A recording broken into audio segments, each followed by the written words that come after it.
Sorry.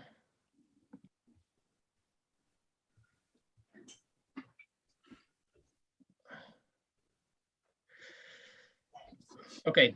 Hello, everyone. Thank you for joining us and coming to this event as a part of Human Tech meeting series run by Human Tech Center. My name is Konrad Maj. I'm a head of the Human Tech Center, and I have great honor and pleasure to open this meeting.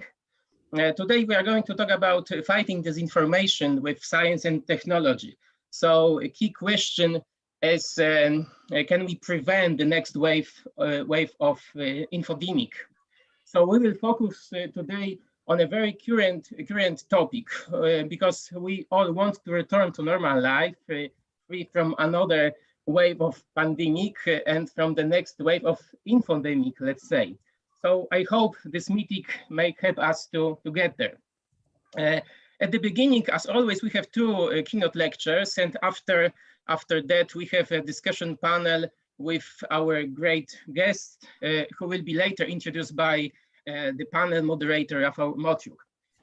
But let me provide brief information about our project. The project Human Tech Meetings is co-financed by the Polish Ministry of Science and Higher Education. Human Tech Meetings is a combination of the world of science and world of business, kind of blend of humanities and technology, a kind of clash of Polish and foreign perspectives and experiences. We have also partners whom I would like to thank you for their support. Our main partners is PFR Foundation, but we have more very supportive, excellent partners like Poland Innovative Foundation, Polish IT Society, Mazovia Division, National Information Processing Institute, National Research Institute, Zrobotyzowany.pl, this is internet portal. So now I would like to introduce our first guest. I invited Professor Stefan Lewandowski here because he's an expert in the field of misinformation and what variables determine people's acceptance or rejection of scientific findings. Stefan is cognitive scientist at the University of Bristol. He's in the past worked also in Australia and in University of Amsterdam. He's a fellow of the Academy of Social Science in United Kingdom, fellow of the Association of the Psychological Science, fellow of the Committee for Skeptical Inquiry.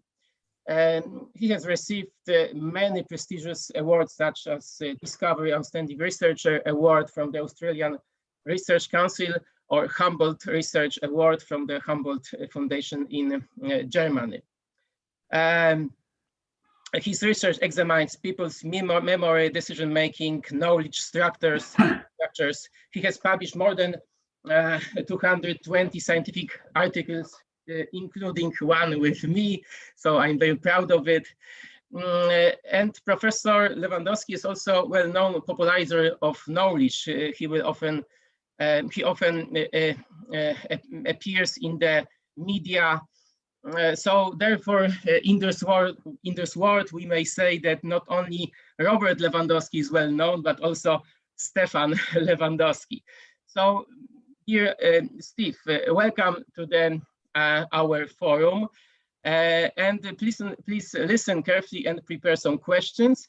The chat box is still available, so you can write your questions.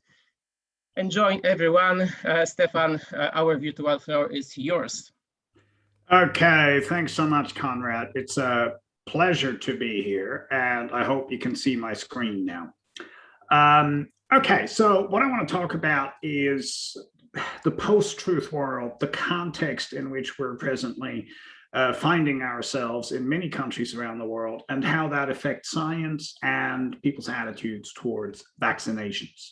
So let me start out with what a lot of people call the post-truth world, which it may not be the best term, but pretty much everybody knows what we mean by that.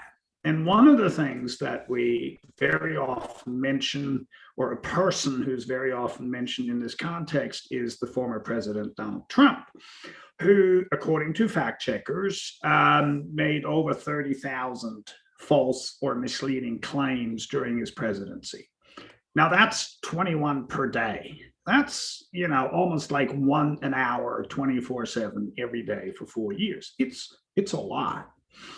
Now, that's one side of the equation. The other side of the equation that I find particularly fascinating is the fact that it made very little difference to his approval rating. I mean, he never had more than 50% approval, but the approval he did have was constant.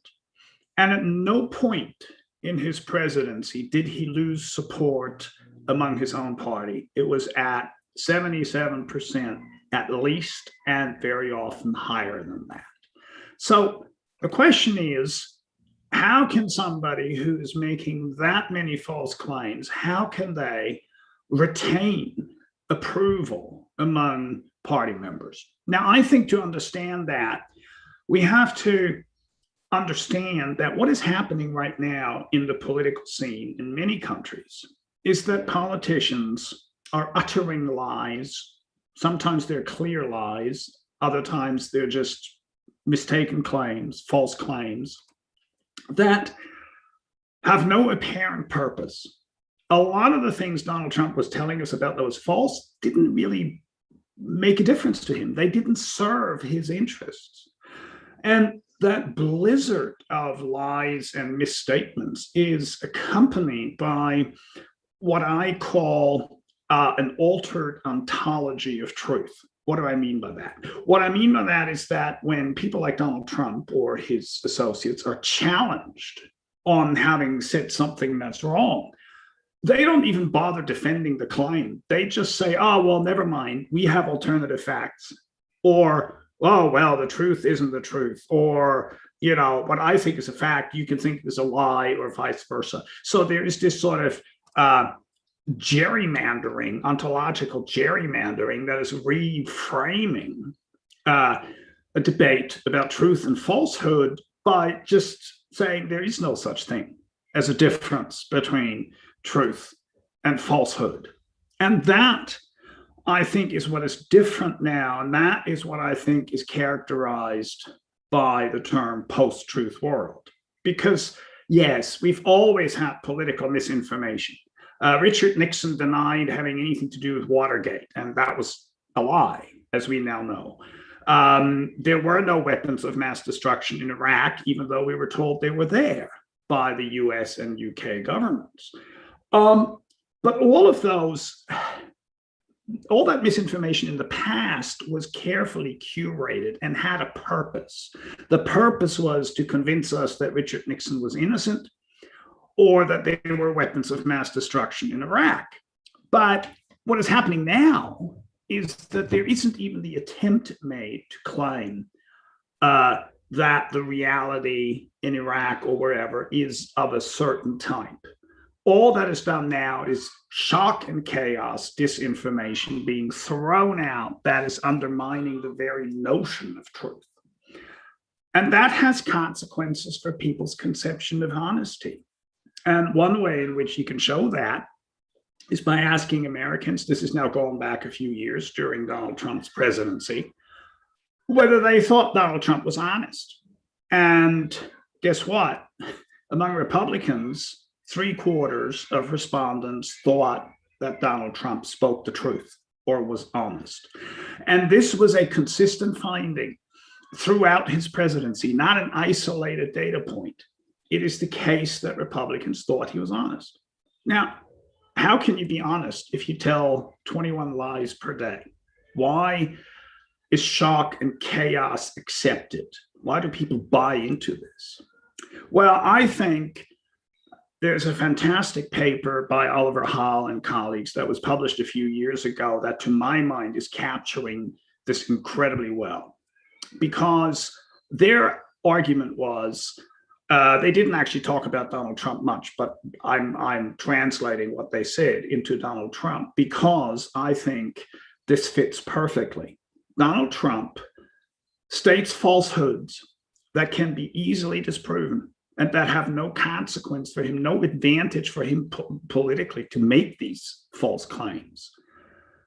Now, if you say something that is false and is so clearly false that everybody knows about it, then what you're basically doing is you're flagrantly violating the norm of truth-telling. You're telling people, I don't care about the truth. I can get away with this. Now, that signals contempt for the establishment or the elites. And in so doing, it is signaling being an authentic champion of the real people within a populist logic, where there are the real people, quote unquote, against the elites, which is a completely artificial construct.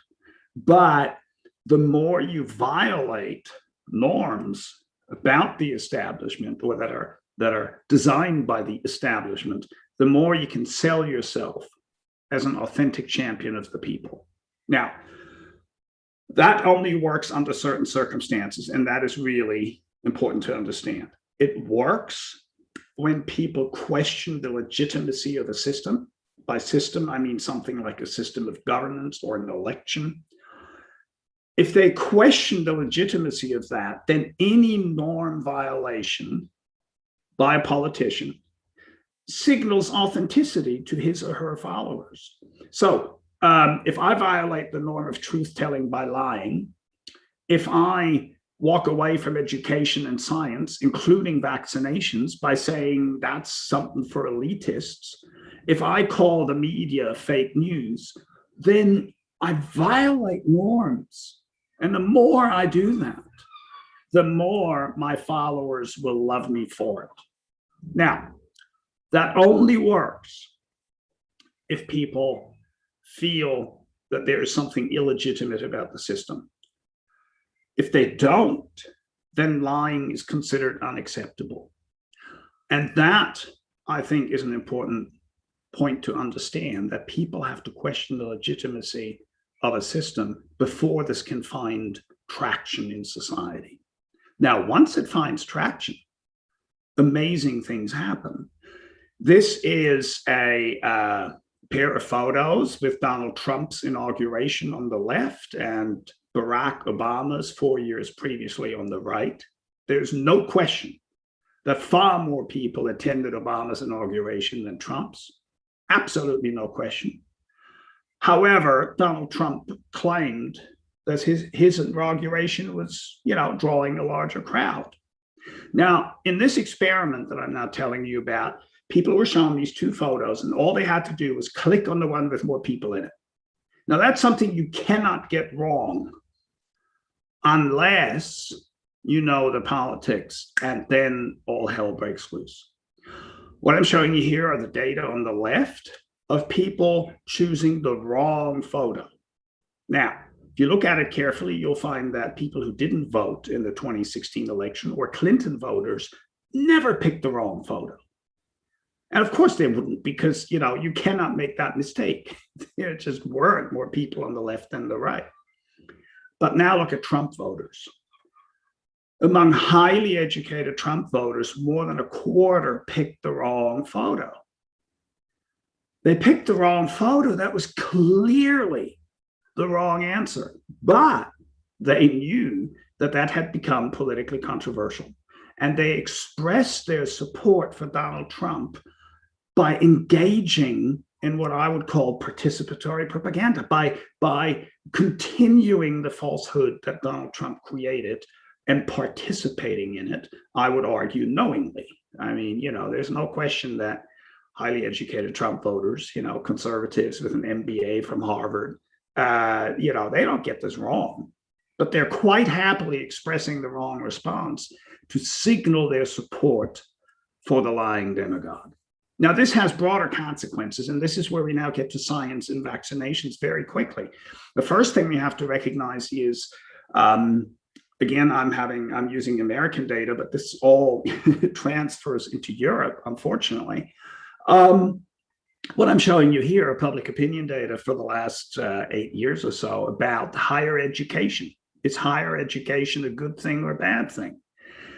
Now, if you first consider Democrats in the middle here, you'll find that by a 3-to-1 split, they're in favor of higher education. They say that's a good thing for the country to have education.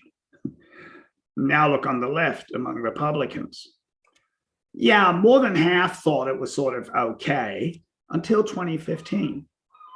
And then from 2016 onward, it flipped around. And by a 2-to-1 margin, now Republicans think that higher education, universities and colleges are bad for the country. Now, the universities and colleges didn't change between 2015 and 2017. Don't tell me that something happened in those 2 years to universities that was so dramatic. No, what happened was that Donald Trump took over the Republican Party and opposed anything that was part of the establishment, including education. And the party, the foot soldiers, the party members, picked up on the signal, and you see the consequences. But 2-to-1 split, Republicans are saying universities and colleges are bad for the United States, for the country. Now, it's not surprising, therefore, that in the post-truth world, where we're surrounded by the shock and chaos, misinformation, we have a conflict with between science and populist politicians. And again, just to stick to Donald Trump a little more, here are some of his tweets while he still had a Twitter account. In fact, over the years, Donald Trump tweeted, 40, 50, 60 times conspiratorial messages against the science of climate change, saying it's a hoax, basically, or that it was created by the Chinese in order to make US manufacturing non-competitive. I don't know how the Chinese could do this, but that's what Donald Trump was tweeting out. And it isn't just climate change. It is also any other scientific proposition, from COVID to general vaccine hesitancy. Here are now some data from Europe. As I said, this all transfers from the United States to Europe. And what I'm showing you here is a correlation across many European countries between the share of votes at an election for populist parties, and as a function of that, vaccine hesitancy. This is the proportion of people who do not agree that vaccines are effective. And now look at the point cloud. The more people vote for populist parties, the more on average they're vaccine hesitant. Now, that is in the aggregate at the level of society. Now, what I've been interested in is to see whether that's also true at the level of the individual. Can we predict people's vaccination attitudes based on their worldviews and aspects of populism? And in a nutshell, the answer is yes. Let me now tell you about these studies, just for completeness sake, and to give you the exact numbers. I'm talking about 3 studies here. There's 2 of them have been published. The third one will be out in a couple of weeks. We looked at very large samples, 1,000 people in each instance, and we used a number of different political constructs as potential predictors of attitudes. When I say political construct, I mean things like, conservatism, free market libertarianism, social dominance orientation. These are all sort of constructs that relate to political attitudes and to populism. And what we wanted to know was whether people's individual politics or worldviews would predict their vaccination attitudes. And the items for the vaccinations were this sort of thing where, people had to endorse or disagree with the claim, one, that vaccines are safe, the other one that they're risky. So we had items of differing polarities. And we then looked at the responses by averaging across all these items, constructing latent variables, and looking at the association. Okay, and here are the three studies that use these various different constructs. There's actually a lot more to it than just those two, free market and conservatism, but this is a good snapshot. And what it tells you is that in all cases, the correlations are negative. They're not huge.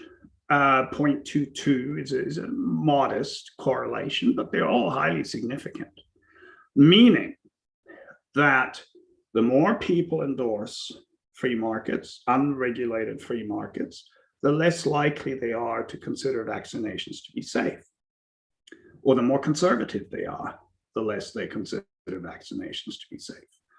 And there's other data suggesting that this is entirely international. This is a study from Hornsey et al., who looked at 24 different countries using a slightly different construct called hierarchical individualism. But he finds exactly the same pattern. What I'm showing you here are effect sizes where anything to the right of the 0 line means that there's an association between endorsing, between being conservative and populist and rejecting vaccinations. And it is true for pretty much all the countries he looked at individually. And of course, overall, you get quite a significant effect, which in size is identical to the ones that we get in our own data. So this is a robust finding. Now, here's the interesting thing.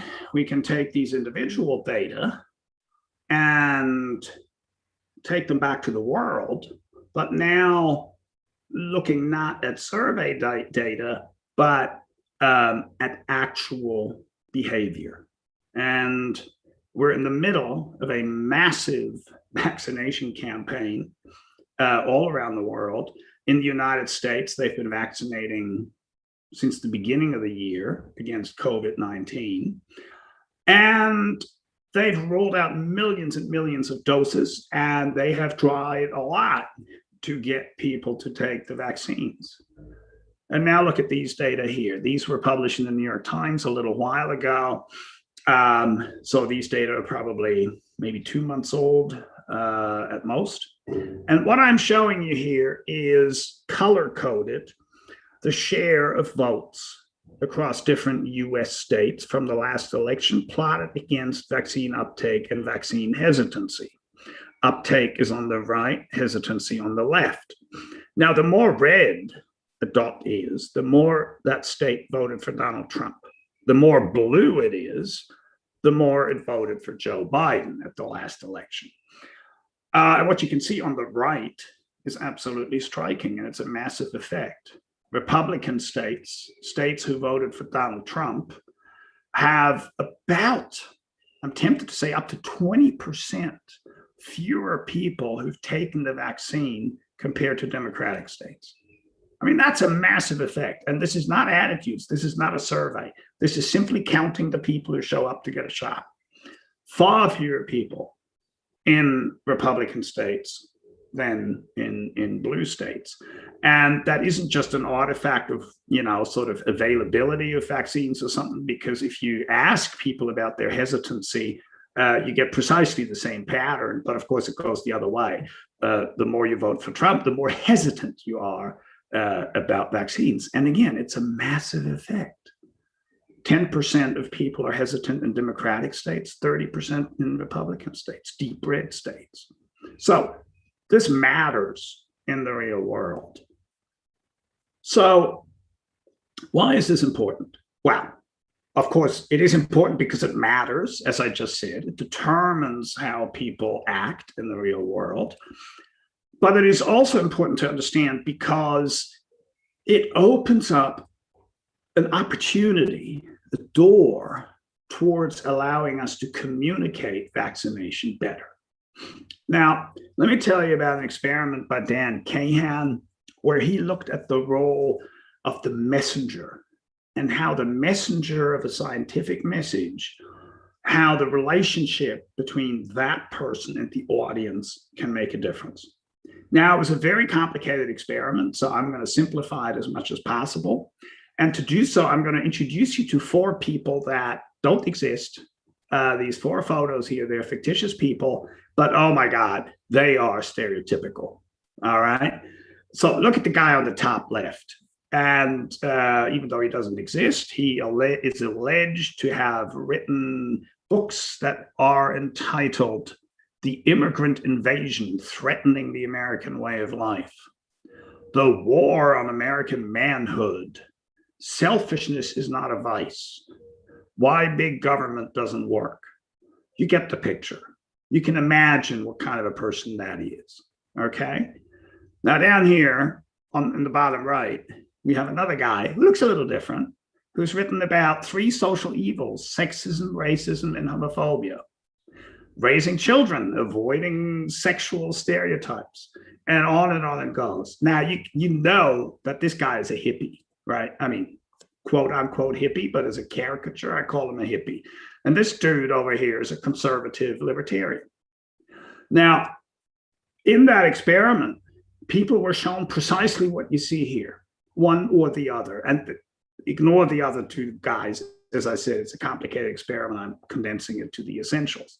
So we have the dude on the top left, we have the hippie on the bottom right, and those 2 were then presenting pro and anti-vaccination messages.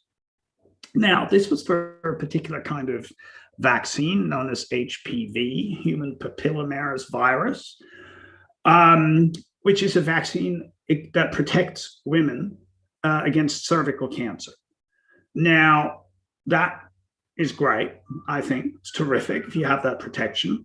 There's just one wrinkle. The wrinkle is that you can mainly get cervical cancer by being sexually active.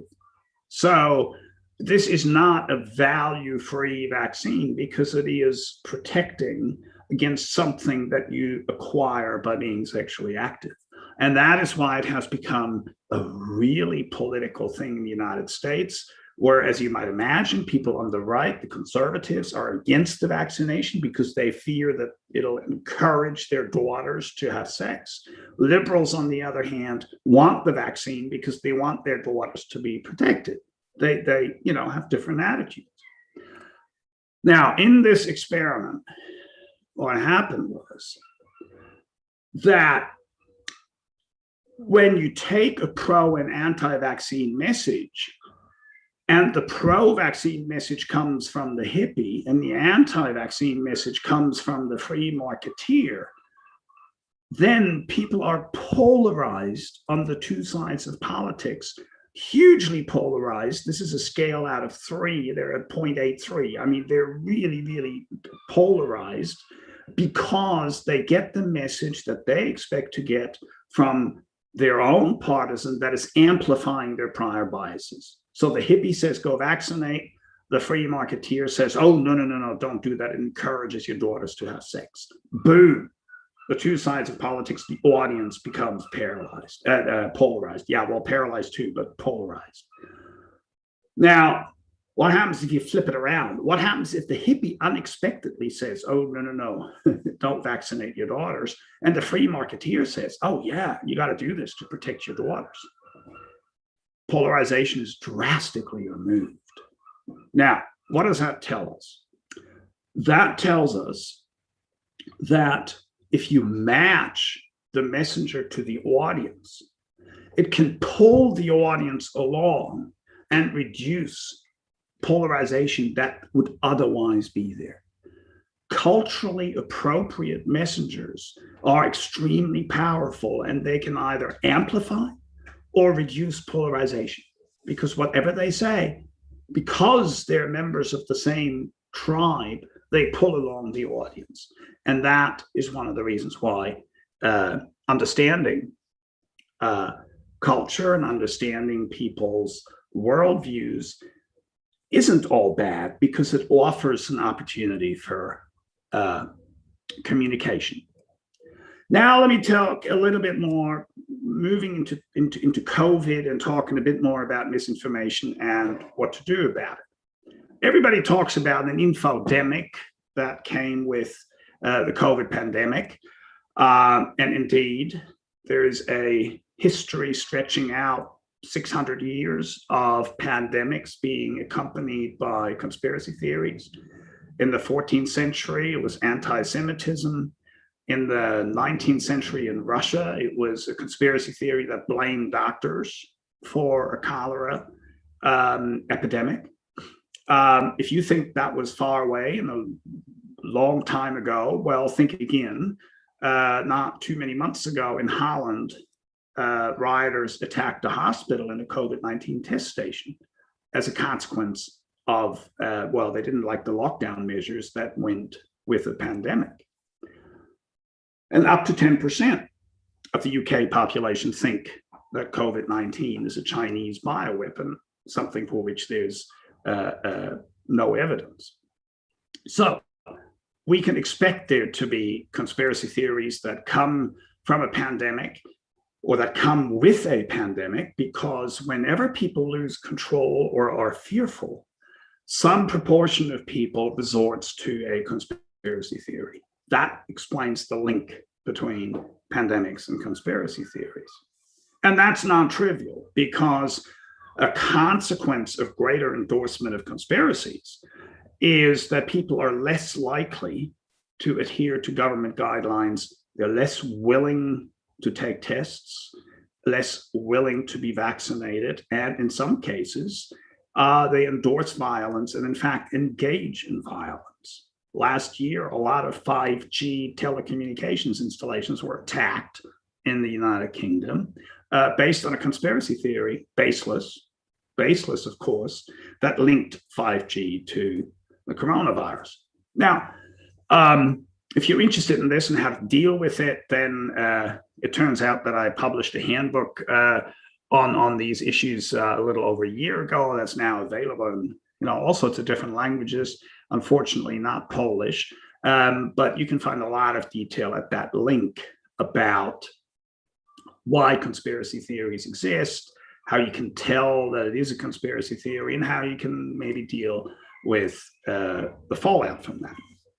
Now, but not all misinformation is packaged in a conspiracy theory. There's a lot of other misinformation out there.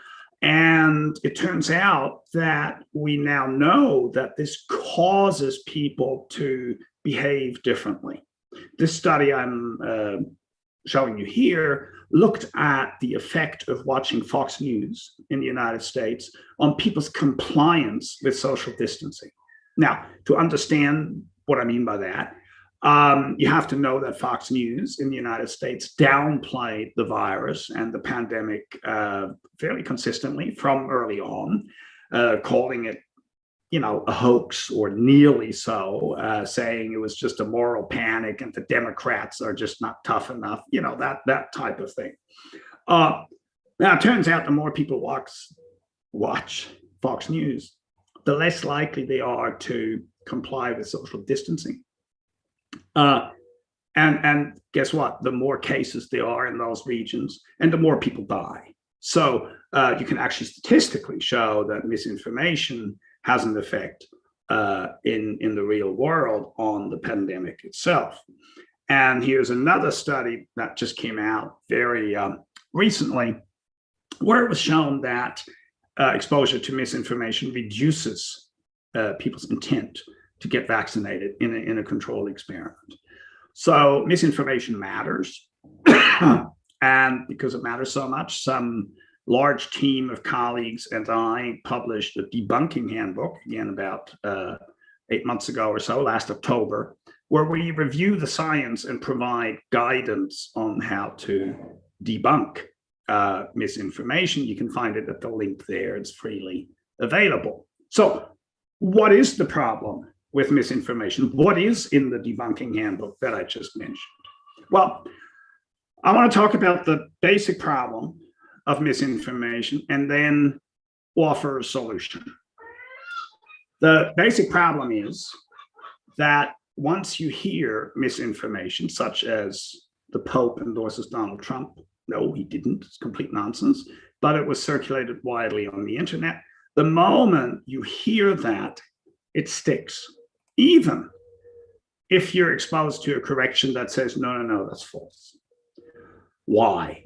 Well, this is something that's called the continued influence effect. It is pervasive. It has been replicated. I mean, it's a robust phenomenon. It's replicable in every single experiment, pretty much, that I know of that's looked at it, and it's easily explainable. It is because when people listen to a story unfold, they form a mental model in their mind of the situation. They're trying to understand the world, and so they create this model of the world. Now, then somebody tells you, aha, hang on, there's a key element of that model that's wrong. What are you going to do? You're going to rip out part of your mental model? Well, you have a big hole. And then what do? How do you represent the absence of a key piece of information? Well, it turns out to be extremely difficult. And for that reason, what we often see is that people may, on the one hand, tell us, yeah, you told me that's false. I know it's false. But then they still act as if they rely on that information. So they make inferences that rely on the misinformation. They change their behaviors based on the misinformation, even though it has been corrected, and even though they know it has been corrected. And that is the problem of misinformation. It isn't necessarily that people are rigidly committed to it and never change their mind. No, they tell us they've changed their mind, except it doesn't matter because they still behave as though the misinformation is in their heads. Now, what can we do about it? All right, well, as I said, the debunking handbook tells you all about it. The one thing I want to tell you about in my remaining 10 minutes or so is that we can prevent misinformation from sticking in the first place if what we do is to inoculate people against misinformation. What does that mean? Well, inoculation in this context refers to a cognitive strategy, a psychological strategy, but it is very much like an actual vaccination. Because what we do in an inoculation experiment is two things. Number one, we provide people with an explicit warning that they might be misinformed or misled. With that warning, we expose them to the anticipated misleading argument, and we refute that.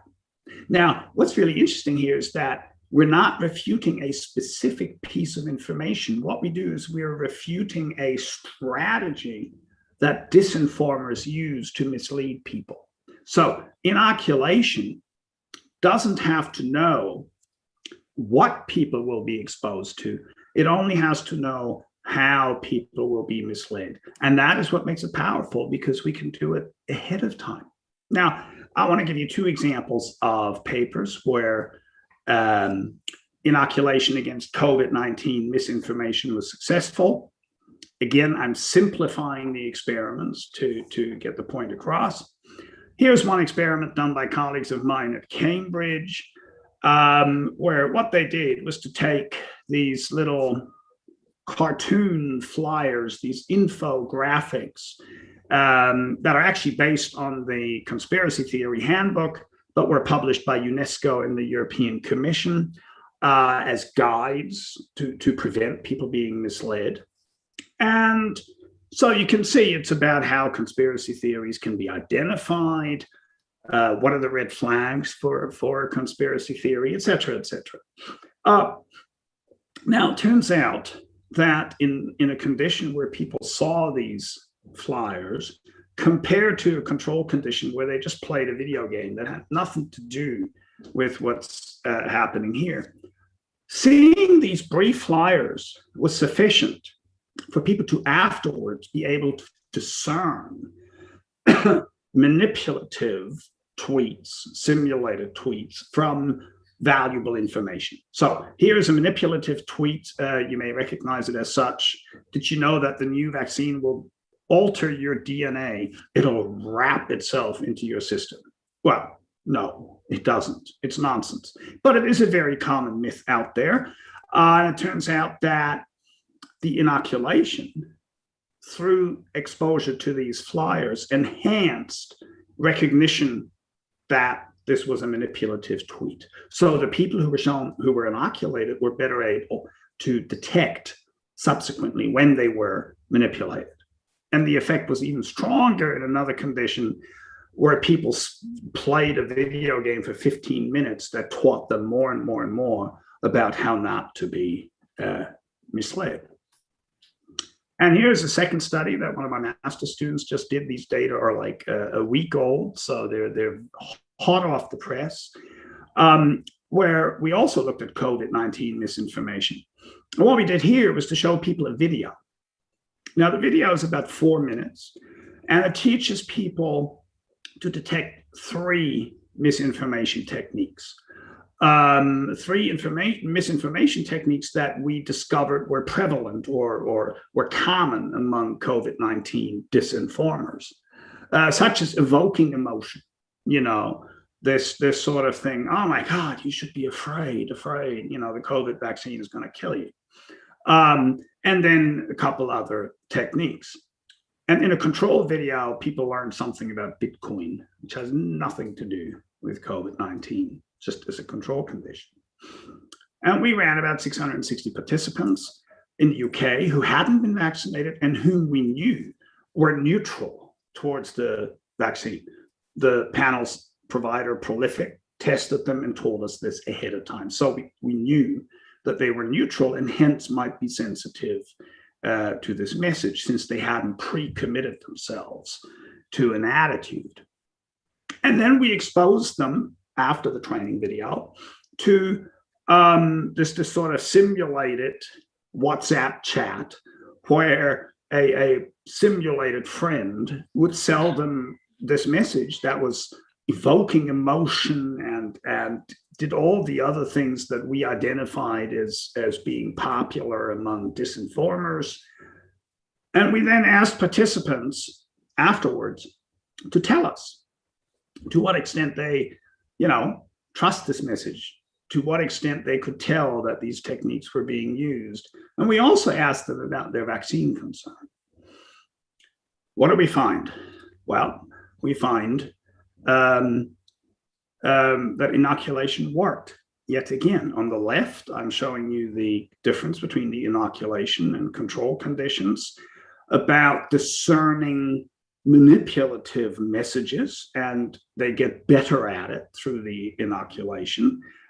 This is the reason, this is a good effect size, given the scale involved and given how difficult it usually is to move people around. And more importantly, concern about the vaccine was reduced by the inoculation, even though they were then exposed to misinformation. So we were able to not just neutralize the effect of the misinformation, but also to override it through the inoculation, so that in comparison to the control, people were less concerned about the vaccine. Now, there are some subtleties here about different misinformation myths not being affected, but the concern about vaccinations was pervasive across different misinformation messages resulting from the inoculation, which to my mind is the most important thing. Now, I'm about to draw to a close. And the last link I'm going to leave you with, and I'm going to put up, is to yet another handbook that was published earlier this year, addresses only COVID-19 vaccine communication.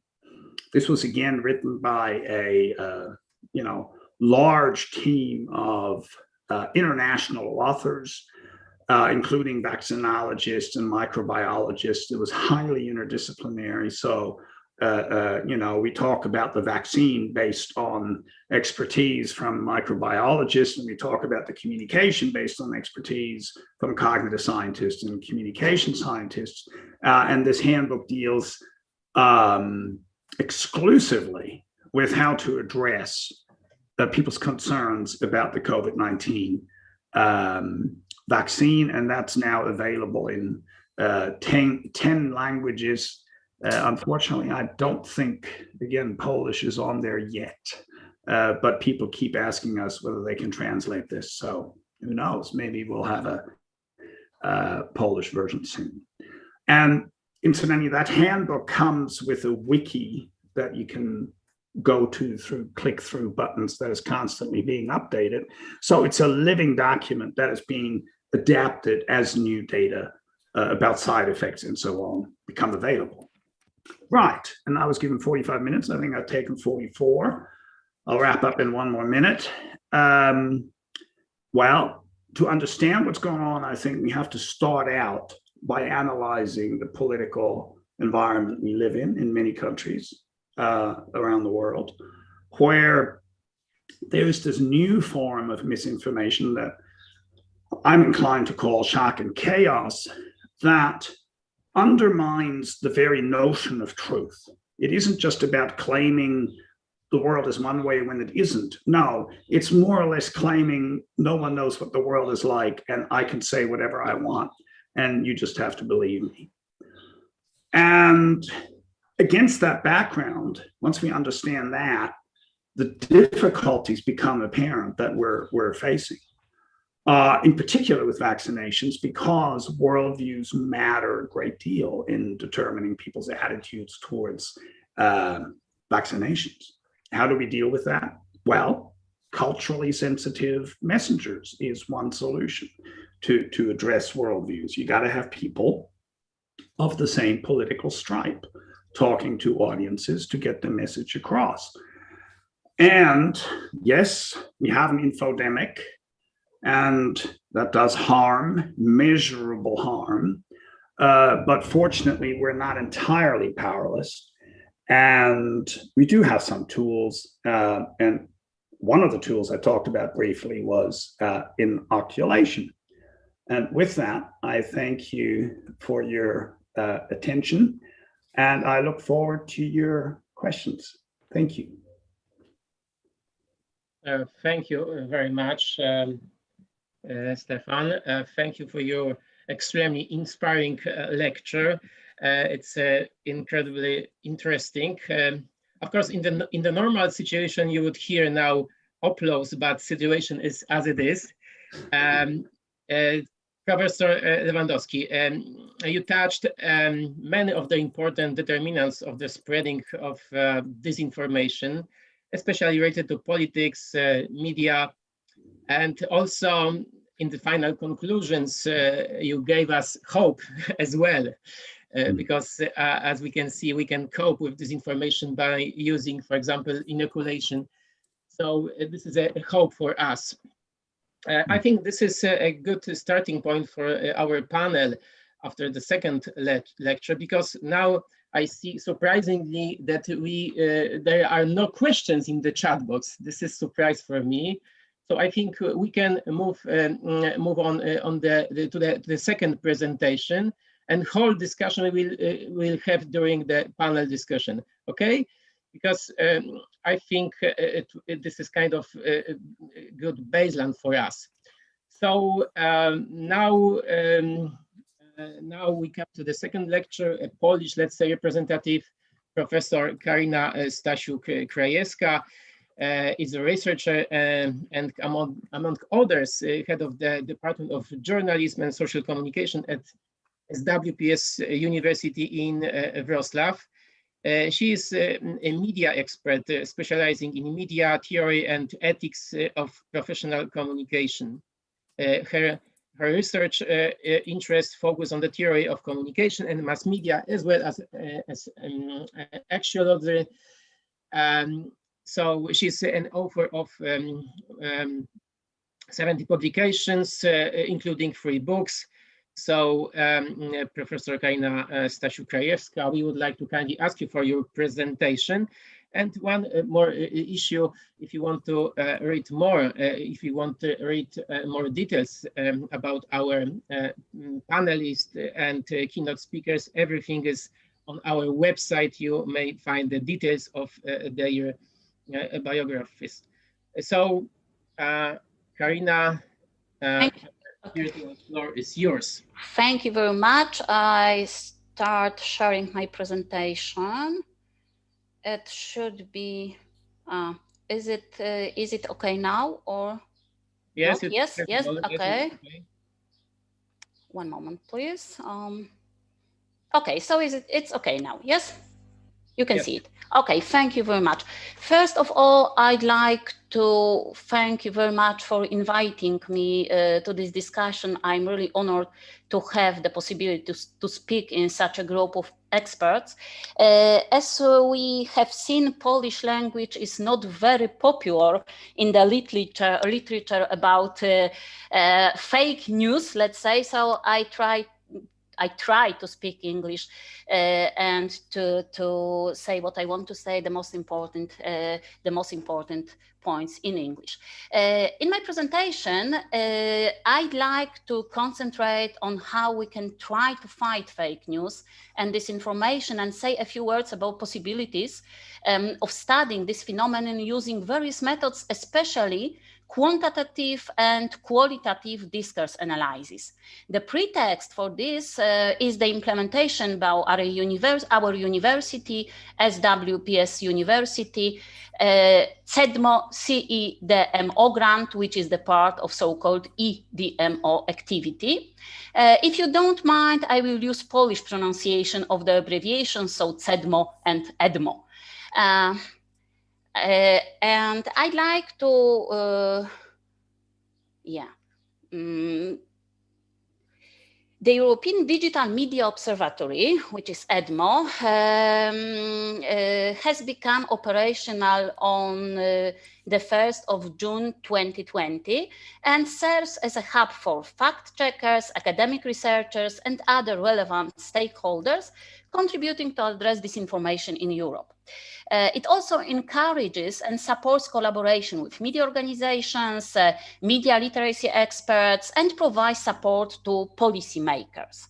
EDMO is also working to deploy technical means and infrastructure to facilitate collaboration and knowledge exchange between researchers and fact-checkers in Europe, and coordinates joint activities at the European Union level.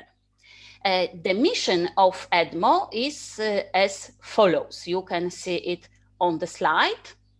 Few seconds for reading it.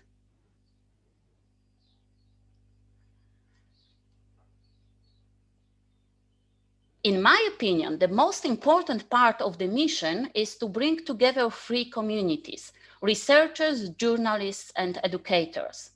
In carrying out of this mission, EDMO runs a secure online platform supporting the academic analysis of disinformation campaigns and provides public information to raise awareness about disinformation. Also supports and facilitates the coordination of independent fact-checking activities and academic research activities on disinformation in Europe, and also organizes discussion and trainings. And here on the slide, you can see one example of this kind of event. Not long ago, we could take part in so-called EDMO Week, United Against Online Disinformation, with, I think, quite a lot of interesting presentations and discussions. What is important is in the end of May 2021, the European Union Commission has announced the 8 selected hubs funding with more than 11 million euros, each one covering one or more member states that will become part of the European Digital Media Observatory, part of EDMO. To contribute the fight against disinformation across Europe. With the establishment of these 8 hubs, the second phase of EDMO activity has started. The aim is now to eventually reach a full coverage of the EU and EEA countries. The selected hubs, as the map shows, cover Ireland, Belgium, Czech, Denmark, Finland, France, Italy, Luxembourg, the Netherlands, Poland, Slovakia, Spain, Sweden, and Norway. And also, as you can see, CEDMO, our project, has the 3rd position in the table. We are very proud of it. When we decided to join the consortium with universities from Czech Republic and Slovakia, we assume that Central Europe is suffering the brunt of this disinformation, which worldwide is reaching unprecedented levels on topics ranging from health to politics, as we have seen. We are sure that the cross-border dimension of disinformation and its great volatility, whether in terms of contents or techniques used, call for coordinated, sophisticated and determined response. As EDMO sets the frame for Europe, the aim of CEDMO is to implement highly experienced hub against disinformation for Czech Republic, Poland and Slovakia, as I said. The project will include activities focusing on the development of the technical infrastructure, immediate disinformation responses, and daily fact-checking. The interdisciplinary character of the consortium will of course add value to its outputs. For instance, the analytical reports on the state of disinformation, a primary prepared by humanities researchers and journalists, will be enhanced by insights gained from digital tools created by technical researchers and developers of the consortium. The media literacy campaigns will not only rely on traditional techniques such as workshops, symposiums, webinars, etc., but will also include innovative tools, interactive and innovative tools like self-tests or serious games to attract public, especially young public, which is very important for us. I think it's really worth mentioning that CEDMO is supported by a large network of government, media, and NGO entities. A strong support is given by 11 national authorities, not from Poland, we are not surprised, and also by 20 media organizations, 15 NGOs, 10 private companies, 5 research groups, and 6 experts on related fields, mainly from Poland. As you can see on the slide, the leader of our consortium is Charles University. The team of our university, which is Barbara Giza, Michał Wencel, Waldemar Bojakowski, Michał Ulidis, Katarzyna Bąkowicz, Michał Chlebowski, and me, is the leader of activity 5, research activity, and takes part in activity 6, educational activity. Partners and subcontractors are Czech Technical University in Prague, University of St. Cyril and Methodius in Trnava, Kempelan Institute of Intelligent Technologies in Bratislava, Demagog from Czech Republic, Agence France Presse, Athens Technology Center, Concrete 24, and Collegium Civitas from Poland. What are we going to do? In general, we plan 8 extensive and complex activities, like of course, official constitution of the hub and project management, creation of hub's website and international infrastructure, etc., etc. And also development and research of technological and artificial intelligence-based fact-checking support, which is led by KINIT. And I think is very interesting because it uses artificial intelligence methods for detecting fake news and disinformation and joins together social sciences and technology. But of course, from our point of view, the most important are activities 4, 5, and 6. The aim of activity 4 is to provide a continuous flow of fact checks in 4 languages. It's very important, and not first of all in English, but in 4 languages: Polish, Czech, Slovak, and English. At minimum 1,200 fact checks will be produced far out the project. And of these 1,200, at least 1,000 fact checks in local languages, which is more than 1 a day. On the first page of the hub's website, we provide a rubric highlighting a remarkable fact check, which is selected by its depth and quality or its link to so-called breaking news. This will also help highlighting the most interesting fact checks of the day or of the week.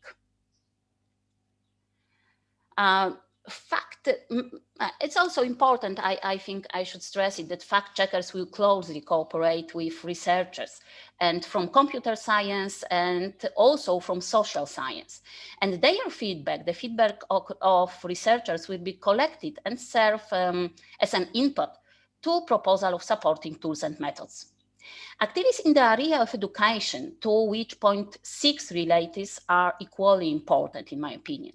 The main aim of this activity is to conduct media literacy and educational campaigns, which will improve competencies in the general public as well as educate teachers and journalists. A special focus will be given on the young generation, pupils and students as innovators, as I said, innovative and interactive techniques, for example, podcast cooperation with influencers or educational game will be employed.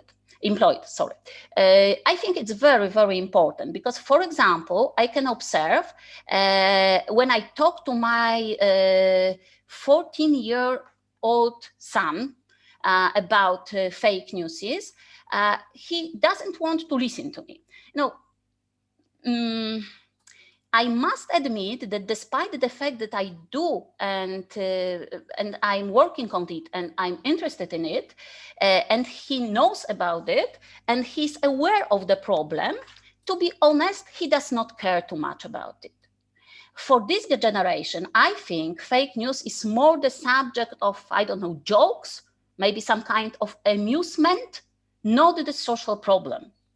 Also, I have to admit, this generation it also has a certain intuition in distinguish them. Generally speaking, in total, we will organize at least 5 media literacy campaigns or events or at national, multinational level to increase citizens' awareness and social resilience. The general public will be engaged also by, by AFP Fact Checker Toolbox, creation of online guides against disinformation, creation and dissemination of online self-tests focused on hoax recognition and misinformation training. As I mentioned, our university is the leader of Activity 5. Activity 5, which is focused on analyzing the impact of disinformation on the society. And here we plan a wide range of research to try to check what's going on, what's important in the mechanism of disinformation in Europe. So we plan a series of multidisciplinary studies in order to understand the characteristics and specifics of disinformation in each country. And also we would like to analyze their main attributes in each country of the project. The key outcome of this activity will be publication of 10 impact analysis reports on specific disinformation campaigns and or studies linked to relevant disinformation phenomena. The first task is to study social impact of disinformation campaigns and fake news. The aim is to qualify the influence of fake news on the population and the awareness of disinformation among different social groups in 3 countries of consortium, using quantitative methods like CATI or CAVI. For example, a comparative study on the effects of structure of COVID-19 pandemic disinformation will be undertaken. The achieved results will enable the design of the content for media literacy and educational campaigns. The second task, as you can see, is linguistic and visual structures of these information materials. I'd like to come back to this task later on. But now, in few words, the aim is to analyze this information text material in the social media and their discursive structures. The methodology will include corpus-assisted discourse studies, qualitative discourse analysis, multimodal discourse analysis, and elements of visual grammar. Information about structures of fake news, we believe, will be useful during workshops and in educational materials, and help teach recognition of this information. Task number 3 will study information verification standards among media professionals, especially journalists and public relations specialists. We believe that these are particularly important groups whose competences have an impact on the spread of fake news. The aim is to analyze the fact-checking procedures used by communication professionals and their knowledge awareness of the disinformation problem, this time using qualitative methods like IDIs. Then we would like to find and promote good practices. Also, we will study in cooperation with our colleagues from Collegium Civitas the problem of disinformation campaigns in geopolitical order. So this political context or geopolitical context of fake news, and then try to understand the disinformation using network analysis tools. The aim of task 4 is to analyze how the anti-democratic and anti-Western narrative penetrates Polish politics in the context of the special geopolitical location of Poland. And here, qualitative content and discourse analysis will be used. The result will be implemented in educational programs addressed to students of journalism, journalists, publishers, and politicians. The aim of task 5 is the identification of disinformation hubs by the network's centrality analysis. The methodology will include social network analysis and advanced statistical analysis. Based on the result obtained, we will create the security guidelines for administrators' communication platforms. Now, for a few minutes, I'd like to draw your attention to the type of research in which my team from the Department of Journalism and Social Communication in Wrocław specializes. Generally speaking, it is a qualitative and quantitative discourse analysis. It is worth emphasizing that my brief description is only an outline of the research concept and omits many details. As you can see now on the slide, the first stage of this type of research is always the creation of appropriate text corpora. In this case, first of all, it will be the corpus of verified, let's say true information produced in cooperation with the media and journalists. This will be texts on the one hand considered credible by the journalists and within the framework of professional editorial verification mechanisms, and on the other hand, not recognized as fake news after publication.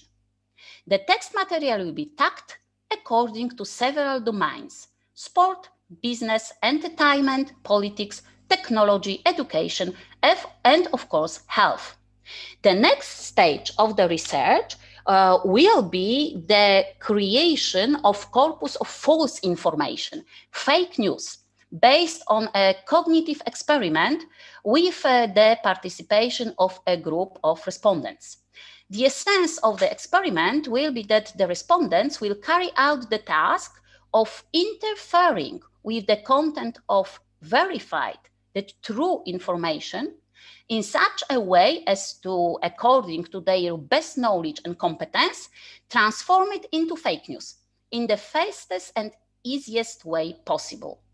Then, both corpora will be analyzed using quantitative and qualitative linguistic methods, and finally compared. Application of statistical analysis and the use of quantitative methods to study linguistic phenomena allows to distinguish numerical statistical collections in the language, which can be the basis for comparative analysis. The aim is to provide a formalized description of system relationship, taking into account the dynamic and quantitative aspect. And for example, So maybe it's worth stressing that it is therefore about the measurable and quantifiable features of the language. Thus, the aim of the research is to create a quantitative model of a typical fake news in Polish, in opposition to verified information, which will cover the following areas. The model will cover the following areas. The first area is quantitative characteristics of a sentence. For example, number of characters in the sentence, number of words in a sentence, etc. Then we will have quantitative characteristics of punctuation. For example, number of periods, commas, dashes, etc. Also, this is the next step, quantitative characteristics of lexems in terms of their belonging to grammatical categories like nouns, verbs, adjectives, etc., etc. And finally, quantitative characteristics of a specific type of lexems, difficult words, proper names, vulgarism, etc. The next stage of the analysis will be based on the assumption of the qualitative discourse analysis. In the case of research in the field of discourse pragmatics, systemic, functional, and multi-level discourse analysis, we are primarily interested in three aspects of the analyzed text, namely issues related to the ideational, interpersonal, and metatextual functions of language. During the research process, we intend to carry out the theoretical coding of both text corpora, the corpus of true information and fake news, and the coding will mainly concern pragmalinguistic determinants related to three categories. The first one are so-called metatextual operators, indicating the speaker's attitude to the content of the statement. For example, rhetorical questions, exemplifications, etc. The second are markers of epistemic modality, showing the speaker's attitude to reality. For example, adjectives, certainly markers, emphatic statements. And the last one are interpersonal operators, signaling the speaker's attitude to addressee, operators indicating the source of information, auto-reference, polemical phrases, etc. Our ideas were inspired, among others, by studies similar to those carried out by Veronika Perez-Rosas and others, presented in publication titled Automatic Detection of Fake News. And this is one of the most important, in my opinion, tables from this publication. The others compared corpora of legitimate news and fake news in similar domains.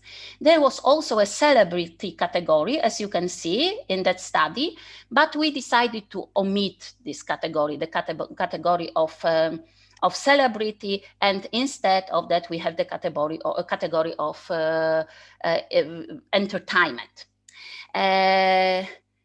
The obtained results can be seen in the table. And in my opinion, the results are quite interesting. We see maybe not very big, but big enough, let's say, differences between the corpus of true information and the corpus of fake news.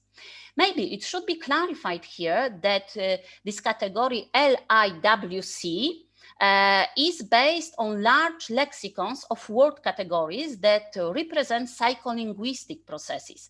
For example, positive emotions, perceptual processes that we can read in the text. This is important.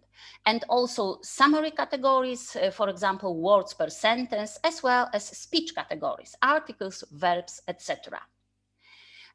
In presented work, the others cluster the single LIWC categories into the following feature set. So in the table, the LIWC categories means summary categories like analytical thinking, emotional tone in text, linguistic processes, for example, function words, pronouns, etc., and psychological processes, affective processes, social processes, etc.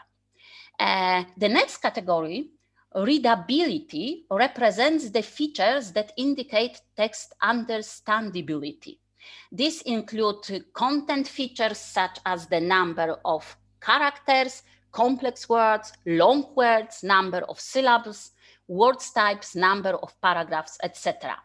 And the category all features includes additionally so-called n-grams, which are, let's say, constant sequences in the language, syntaxes, and punctuation. As I think, I repeat this once more, we can see quite clear differences in text of fake news and text of true verified information. But in my opinion, and here we go the next slide, but in my opinion, even more interesting are the results that we can see, and you can see now on the next slide. I mean the results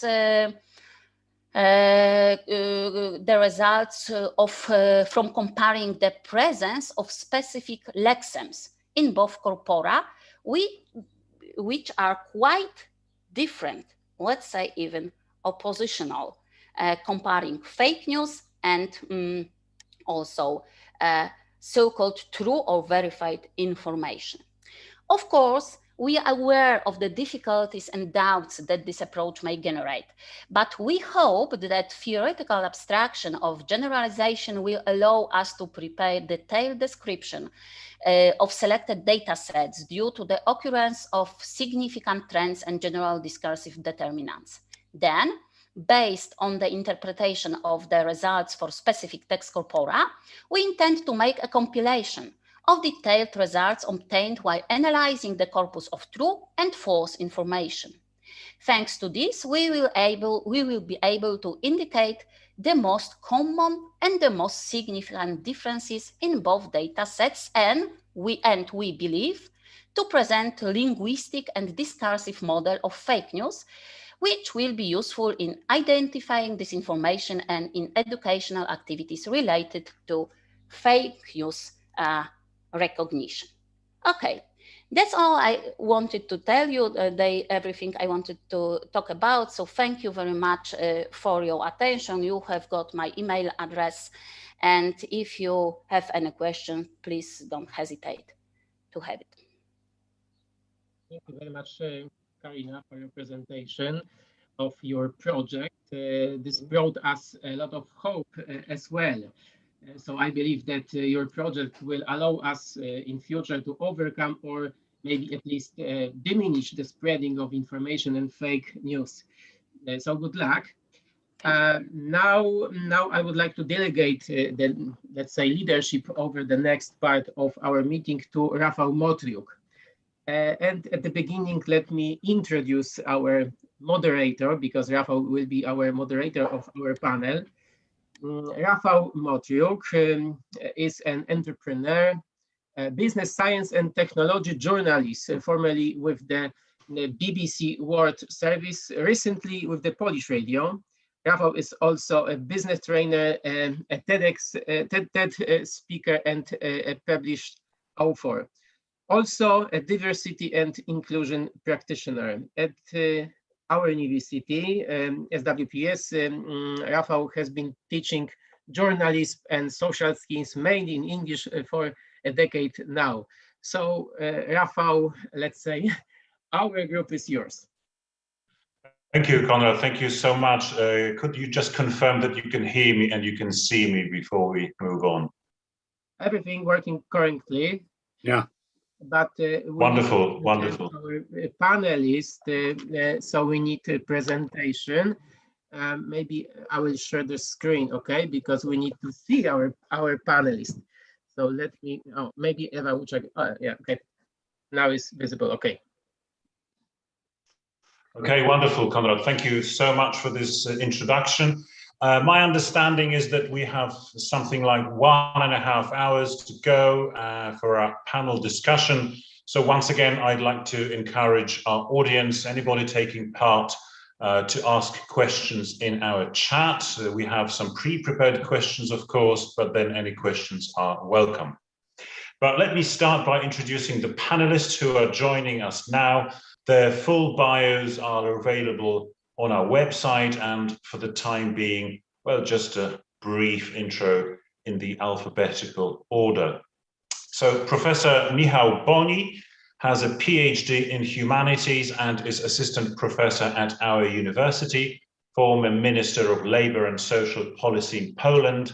He was also an MP and also the first Minister of Digitization in Central and Eastern Europe. His areas of expertise are data protection, 5G, artificial intelligence, and cloud computing. Professor, thank you so much for joining us here today. Thank you very much. I'm ready. Wonderful. Anna Gielewska is vice chairman of the Reporters Foundation. This is the first Polish investigative non-profit and co-founder of vsquare.org, an investigative network in Central Europe. She co-authored a series of Stanford Internet Observatory reports on disinformation before the 2020 presidential election in Poland. She has covered politics for several leading Polish broadsheets, and she's also a teacher at our University of Social Sciences and Humanities and the University of Warsaw. Anna, good afternoon. Good to have you. Hello. Hello, everyone. Thank you for having me. Wonderful. Thank you. Przemek Jaroszewski is the head of CERT Polska, the incident response team with national responsibility founded by NASK, that is the Research and Academic Computer Network. Przemek worked on LAN management, incident response, and incident management. And at our university, he got a master's degree in social psychology. Przemek, good of you to join us. Welcome to our event. Thank you, Rafał, for the intro, and thank you for having me. Wonderful. Thank you so much. Moving on, Andrzej Kozłowski holds a PhD in political science and is assistant professor at the University of Łódź. He was editor-in-chief of Cyber Defense 24 PL website and was an analyst working for the British company Zinc Network. Andrzej participated in various programs on the prevention of disinformation, published a dozen scientific papers, and participated in over 30 science conferences around the world. Andrzej, thank you for your time. Good of you to join us.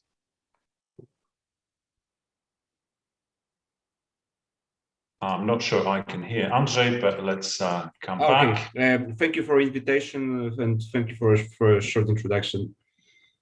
Wonderful, got you now. Thank you, Andrzej. And finally, Marcin Mazurek is technology director at a well-known Polish online marketplace, Allegro. He's responsible for providing a technological platform for the company. He graduated from Poznań University of Economics and Business, the National Institute of Telecoms in Warsaw, and he completed his MBA studies at Poznań University of Economics and Business. Additionally, Marcin completed studies at INSEAD Business School. Marcin, welcome to the panel. Thank you for your time. Welcome. Thank you very much. Wonderful. Let me ask the new joiners, the panelists, have you got any initial reflections on the talks just now from Stephen or Karina? So fake news, vaccinations, fighting them. It's an open question to anybody who'd like to comment.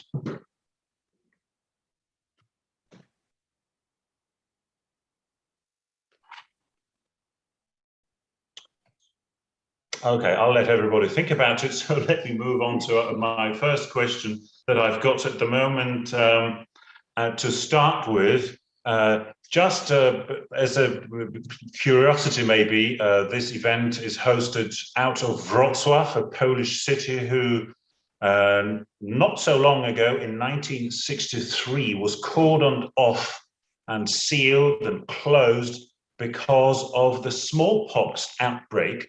This was the time where smallpox was still present in the world and was eradicated globally in 1980. My point is that The vaccinations program, the only globally 100% effective that eradicated a disease, is still within living memory here in Wrocław.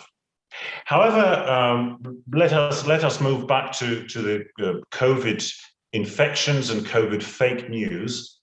Anna, if I can start with you, if we are to expect another wave of COVID infections, should we also expect the next wave of infodemic? I mean, is this the pattern of fake news peddled by dodgy websites, celebrities, YouTubers, or politicians? Is it going to stay with us for good?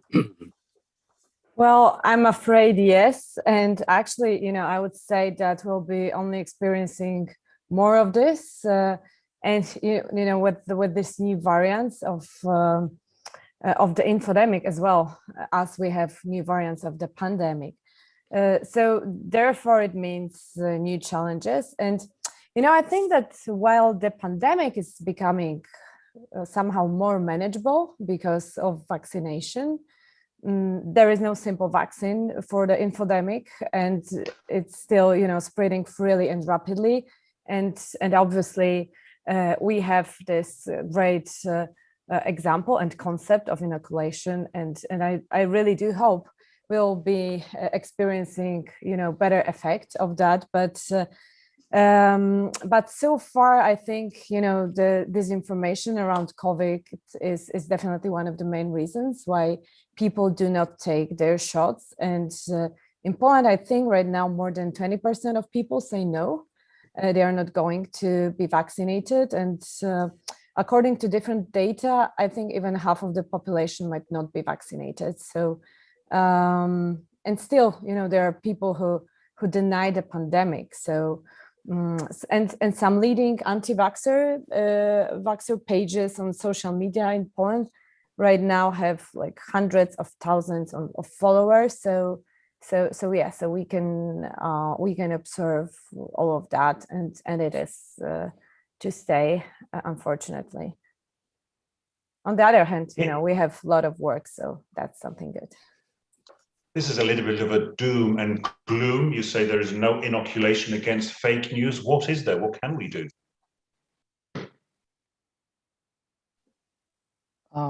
What I would add is that maybe we are not completely lost, because I must say that the pandemic was a perfect nourishment for fake news and even for cyber criminals, because a lot of incidents that get reported to my team is related to cybercrime, which feeds on kind of fake news, on phishing and selling fake stories. And with the pandemic, people just found themselves in a totally new situation where they lack any baseline information. They lack any patterns on how to behave.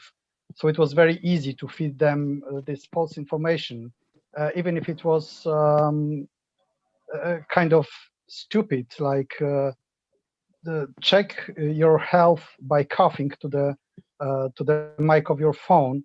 There would still be some people who would fall for it because there was nothing they experienced that was similar to the situation they found themselves in. So hopefully, I'm not expecting the next pandemic anytime soon, just to be clear. But if we have something like that, at least our generation, I hope, will be a bit inoculated. We learned a lot during the past 2 years, so I hope we will not be so easily fooled as a year ago.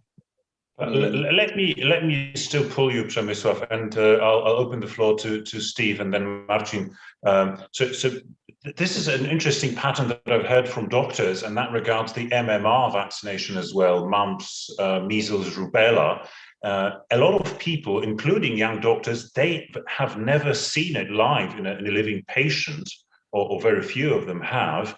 And the feeling in the general population is, why am I supposed to be afraid of a disease that is not there, that I haven't seen? And nobody I know have seen it live in a patient or in a person. So I would say it is only maybe natural that our attention and alert is sort of lulled, and we may not be alert to it. So what is there, Przemysław, to do? More education starting in, I don't know, primary schools? What would be your solution to maybe enhance the general knowledge? Well, I think this theme will recur throughout the entire panel, but yes, we need education. We need some, as Professor Lewandowski mentioned about inoculation, we need to teach what the facts are and then what to expect in terms of manipulating those facts. That was not possible. Simply, it was not possible about COVID because, as you mentioned, the doctors didn't know what to say, and the narratives were changed so frequently about what works, what doesn't, that it's very difficult to inoculate people in such conditions. But there are other panelists who raised hands, so I will. Yeah, absolutely. Thank you, Przemysław. Steve, your reflection, please. Yeah, thanks. Well, I can't comment on Poland specifically because I don't have too much knowledge about the data from Poland. But what I can say is that in many countries around the world, certainly the United Kingdom, Germany, Sweden, France, Italy, over the last 6 months or so, people have become more pro-vaccine. There has been a consistent increase in people's trust and acceptance of the vaccines.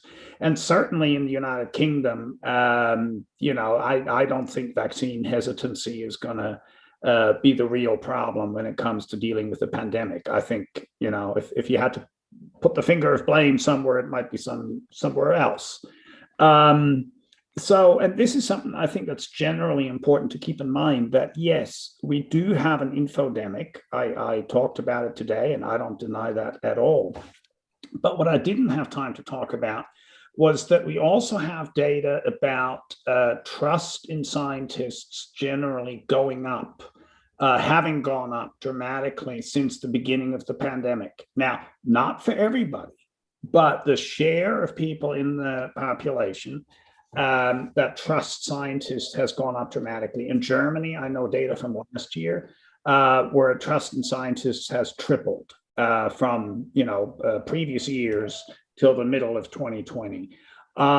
So I think what's happened is that we have a bifurcation. We have on the one hand a large majority of people, about 2/3, I would say, who've become more trusting of scientists and are, they can't wait to get vaccinated. And then we have probably around 10%. I'm guessing at that number somewhat, but it's roughly there. About 10% who've become completely vehemently opposed to anything, masks, vaccinations. And then we have people in the middle who sit on the fence. So that's how I see the situation, certainly in the countries I'm familiar with. Now, in Poland, it may be completely different. I don't know that. But so it's not all doom and gloom if you look at the situation globally or across the EU. I think developments there actually at the moment very positive, both in terms of rollout of the vaccine, but also people's acceptance of that.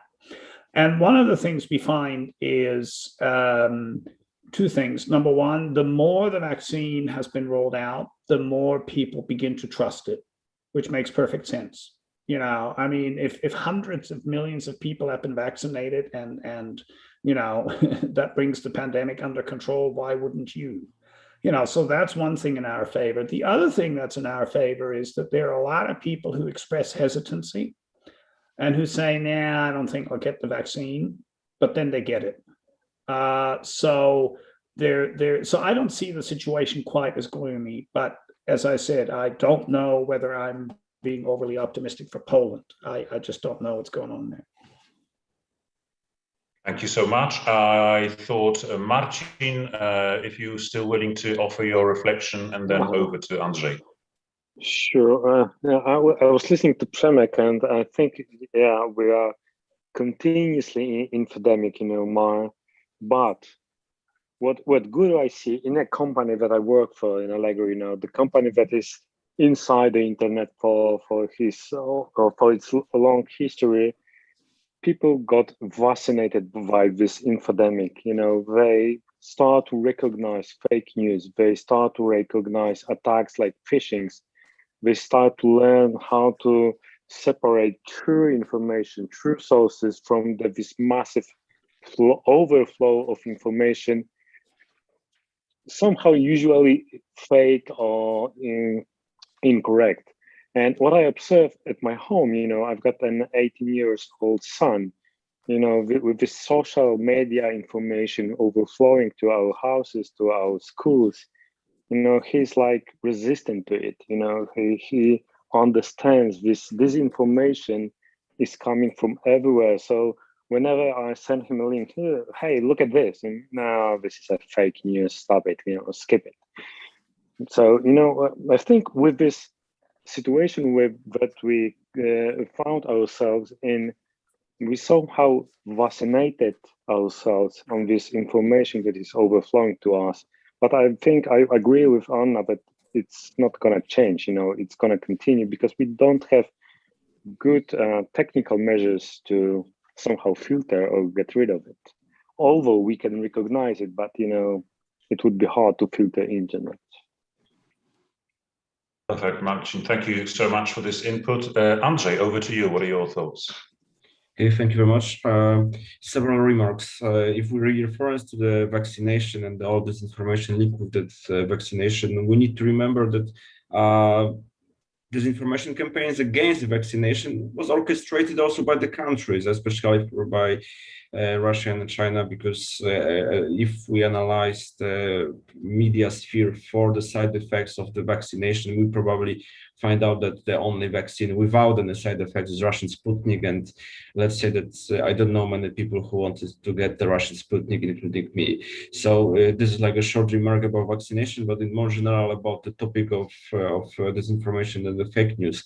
I think the very important is here to raise an awareness of the people that in internet there is a lot of such a content. We have one specific day when the resilience against the fake news rise all around the world, especially, for example, in Poland, it's like a first April Fool Day, of course.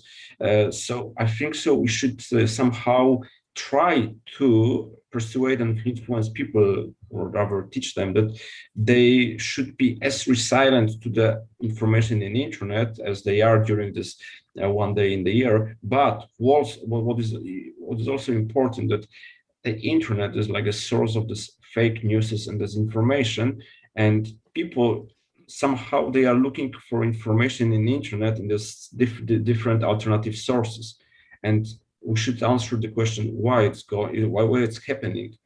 And one of the reasons why it's happening, it's also the lacking of trust to the media, mainstream media, and this is somehow also, I think, interconnected. Thank you. Thank you so much, Andrzej. Yeah, absolutely. If I might, just on a personal level or professional level, rather, what I teach my students, a very basic class on sources, is that internet is not a source as such, it's just a platform of exchanging information. What our sources are: Nature, British Medical Journal, Lancet, and Science. These are sources. So I think it's important for people to know the difference. Professor Boni, your thoughts, please. Yeah, thank you very much. And first of all, I would like to thank Professor Lewandowski, because his presentation was excellent. Also, presentation done by Professor Stasiu Krajewska. But I think, and I agree with Professor Lewandowski, that probably when we have vaccination, this is a new way to be much more trusty and open for be vaccinated, because we see just around us the results of vaccination. But on the other hand, I think that during the COVID, during the pandemic, and it was one of the key background for Infodemii, there were many threats, a feeling of uncertainty, and so on and so on. And what is important at that time is crisis management solutions. In the comparison done by the European Union about trust and confidence addressed to some institutions, it out that comparing spring 2020 summer 2020 and spring 2021, the more trusted institution, the most trusted institution is are related to the healthcare area institutions, healthcare systems and doctors and so on. Policy, the powerful institution also, but the minimum level of trust was addressed to governments. And if we can compare trust in national governments by country, we can see that Poland is unfortunately the 27th position. So this is a real problem, if we trust our governments or not, because it can create our attitudes related to new challenges as vaccination, as COVID is. And additionally, I want to say that today in the review of press information in RMF radio, I have heard that in one of Polish newspaper was an article with the title, "There is no virus in Poland." And this is for consideration, yes, because we are talking about disinformation, who is standing behind, how it is organized, and we will discuss further. But on the other hand, we need to take into consideration the whole ecosystem, the whole information ecosystem. So I can say normal media are informing people that there is no virus. At the same time, we are discussing about the Delta virus, yes, and some dangers related to the Delta virus. So I think that it's much more complicated. It's not only addressed to the problem of disinformation, but the whole system of information addressed to the people, to the society. And on top of that, if I understand the reality correctly, Poland is a country with generally low trust towards the government, public institutions as such, for so many different reasons. Yeah, absolutely. Thank you so much. What a wonderful perspective, Professor. Karina, over to you. There's a question for you, I think, in our chat. I think it's for you about your presentation. And the question is, which tool do you use to do the quantitative analysis apart from LIWC? Would you like to take this one? Excuse me, could you repeat, because I had some problems? May I see it on the chat? Because yeah, absolutely. You might want to click on the chat and see it there. It's from Victoria, and she's asking once again, which tool? Yeah, for quantitative analysis. We are going to use Provalis tools mainly, and MaxQDA also tools. So these programs, this software. I hope this is the answer for the question. If Victoria asks about tool, I mean about tools, I understand that she asks about computer tools, about software, and we have two important softwares, Provalis Packet and MaxQDA. And it helps us with this quantitative and qualitative analysis of discourse, of texts. Wonderful, thank you so much. And did you have an additional comment regarding the first question? Yeah, because I'd like to say something more, because I think that the main problem, the most important problem, especially in Poland, is the gap and let's say now, in fact, the conflict between people trusting scientists and trusting vaccination and people not trusting scientists and not trusting vaccination. And the second group of people is, in my opinion, more and more difficult and even maybe impossible to convince. No, say they don't take any arguments, they don't get into discussion, they know what they know, and in my opinion, it's the big problem, especially, for example, today, I think today in the morning, I've read in one newspaper that there is that there is a really huge difference in the percentage of vaccinated people in the countryside, let's say, and in large cities. And I think that the differences in the society, deep in the society, which correlate with other differences, also according to the level of life, for example, to the salary, etc., could be something which can make our work, let's say, more and more difficult. Thank you. Absolutely wonderful. Thank you. Anna, you're raising your hand just briefly, if you may, and then we move on to the next question. Yeah, thank you. So I would just add to what Professor Michał Boni suggested, like to see it in this broader context and broader picture. You know, I think that generally emotionally based conspiracy theories are very attractive, and are also very effective and simple tool for those in power. And you know, this is why politicians, mainstream politicians, are very often flirting with conspiracies. And you know, to see it in, and obviously we could have observed it in the US under President Trump, but you know, just only recently there was a GlobSec conference in Bratislava, a very important meeting in Central Europe, when the Polish president Andrzej Duda actually was, you know, elaborating on whether the current lower number of patients was due to vaccines or maybe summer weather.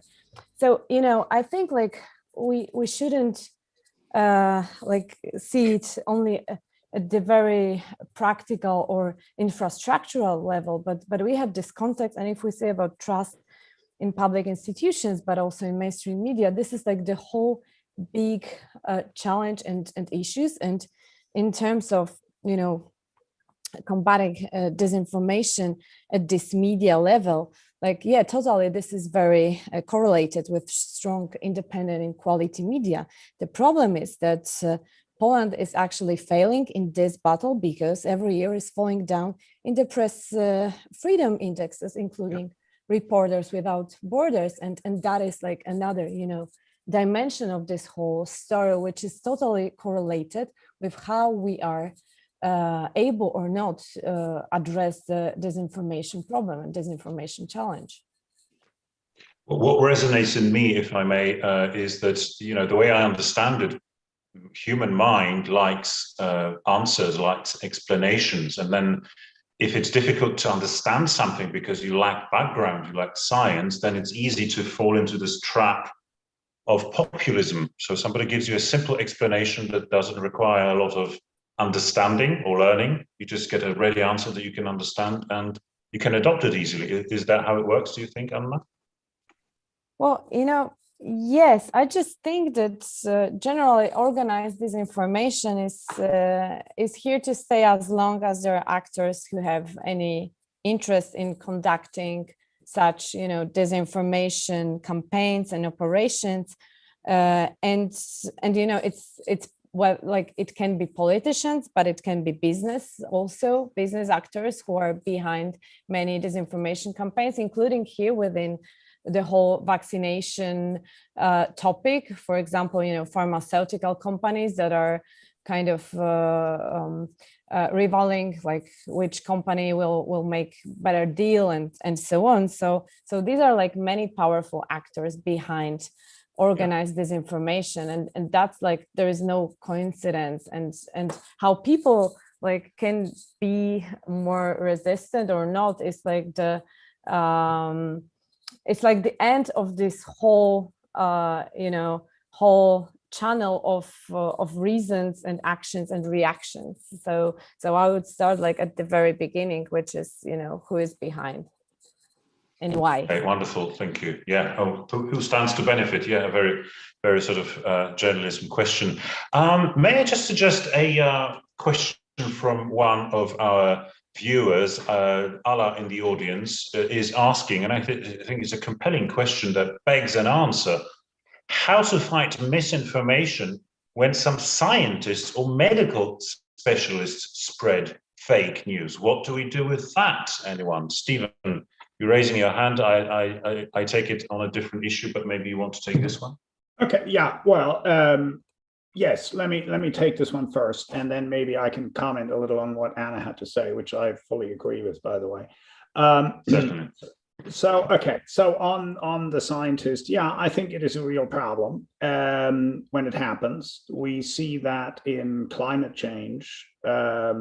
Occasionally, there's a number of contrarian scientists out there, most of whom have some affiliation with some commercial interests or political think tanks who are politically motivated and who are saying things that are plain false about climate change, for example.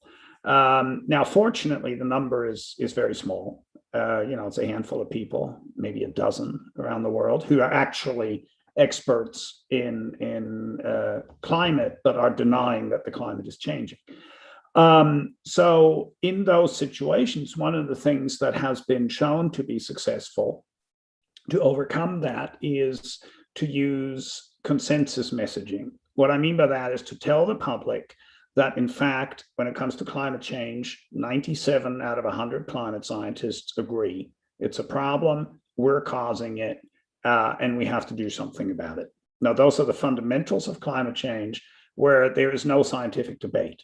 I mean, it's just not debated in the scientific literature. It's not debated at conferences. It is taken for granted because the evidence is so strong. And precisely the same you can say about vaccinations. Generally, there's a vast consensus among medical professionals and medical scientists that, of course, vaccinations are the greatest public health invention ever in the history of mankind in terms of its success, having eradicated diseases and saving lives. And every time anti-vaxxers get a hold of a country, it translates into deaths. It's as simple as that. If people are not vaccinating, well, their kids die. It unfortunately is as simple as that. There's enough data out there for me to say that with considerable confidence. So the bottom line there is, if there is a scientific consensus, then you can appeal to that. You can say, well, okay, yes, there's this one dude over here who claims to be a doctor, and maybe he is. But by the way, 99 out of 100 others think that he's a crank. That is one way to go forward. So I think that addresses that specific issue, at least a little bit. Now, if I can just pivot back to what Anna was saying, I think, well, first of all, on the issue of democratic backsliding and Poland losing, sliding on the index of media freedom and all that, I mean, I'm quite aware of that. And overall, that Poland is backsliding on virtually all democracy indices that are out there. I think that's very concerning and very tragic and very difficult to deal with. Except if we look at the world overall, we find that there's lots of countries where that's happening. It isn't just Poland. It isn't just Hungary. I mean, yes, it is those two countries in the EU, but the United States just had an armed insurrection a few months ago, and we thought of that country as being a stable democracy. So what's going on? Why is this all happening at the same time? Well, I think there's a huge number of factors that are intertwined, and I don't want to simplify this at all, but I do believe that one of the contributing factors is social media. Now, what we know, for example, is that in the United States, the intense polarization between people on the Democrats and Republicans, people on the two sides of politics, the intense polarization is at least in part driven by social media algorithms, specifically by Facebook algorithms that are feeding people more and more extreme news and draw them further into their own rabbit holes. There is now, I think, really strong evidence to make that claim. Well, we know that Facebook knows that is what is going on. We also know that Facebook knows how to fix it. And we also know that Facebook decided not to fix it. because they were worried about losing profits. That was reported by the Wall Street Journal, which is not exactly what I would call a left-wing newspaper. There's other data suggesting that YouTube has algorithms that are radicalizing people. There are whistleblowers who've worked for YouTube who said, hey, you know, I know how to fix this, but they decided not to do it because it means they make less money. So, yeah, I'm not blaming everything on the social media giants, not at all. And it's they're completely, you know, they're a diverse lot. I in fact work with YouTube. I'm in part funded by Jigsaw. I should declare that. But they are committed to trying and deal with that problem. So even within the platforms, people are trying to solve it. So how can we solve it if social media is such a problem? Well, I think the answer is regulation. It's as simple as that. It is democratic governance. It is democratic government saying we cannot tolerate that private corporations that are profit-oriented are determining the information diet of billions of people around the planet. You know, I mean, it's a crazy situation. If we had designed it, we would have never designed it that way. It just emerged and no one knew what was happening until all of a sudden we're in the middle of a democratic backslide. Now, I just spent 2 months in Brussels not too long ago working with the European Commission, doing a lot of work on trying to find ways in which we can regulate the social media platforms without censorship, without, you know, having a ministry of truth, but by doing clever things that make it less likely for false information to spread and more likely for high quality information to spread. And I mean, you know, this is another whole lecture out there about what we can do. But if I wear my hat as an optimist, I'm actually quite optimistic because I know the European Union is committed to doing that. I also know that there are legislative initiatives in the United States pointing in that direction. I know that the platforms are also at least a little bit willing to help. And you can always enhance that willingness if you throw a regulation at them or, you know, $1 billion fine or something that sharpens their thinking considerably if you find them. So we have tools of democratic governance to deal with the problem. And I think if we get that right, then all the disinformation issues and the democratic backsliding will at least have a chance to be solved. If we don't tackle the social media platforms and what they do, then I think we're going to be in big trouble, frankly. But fortunately, I think we started doing it. Thank you so much.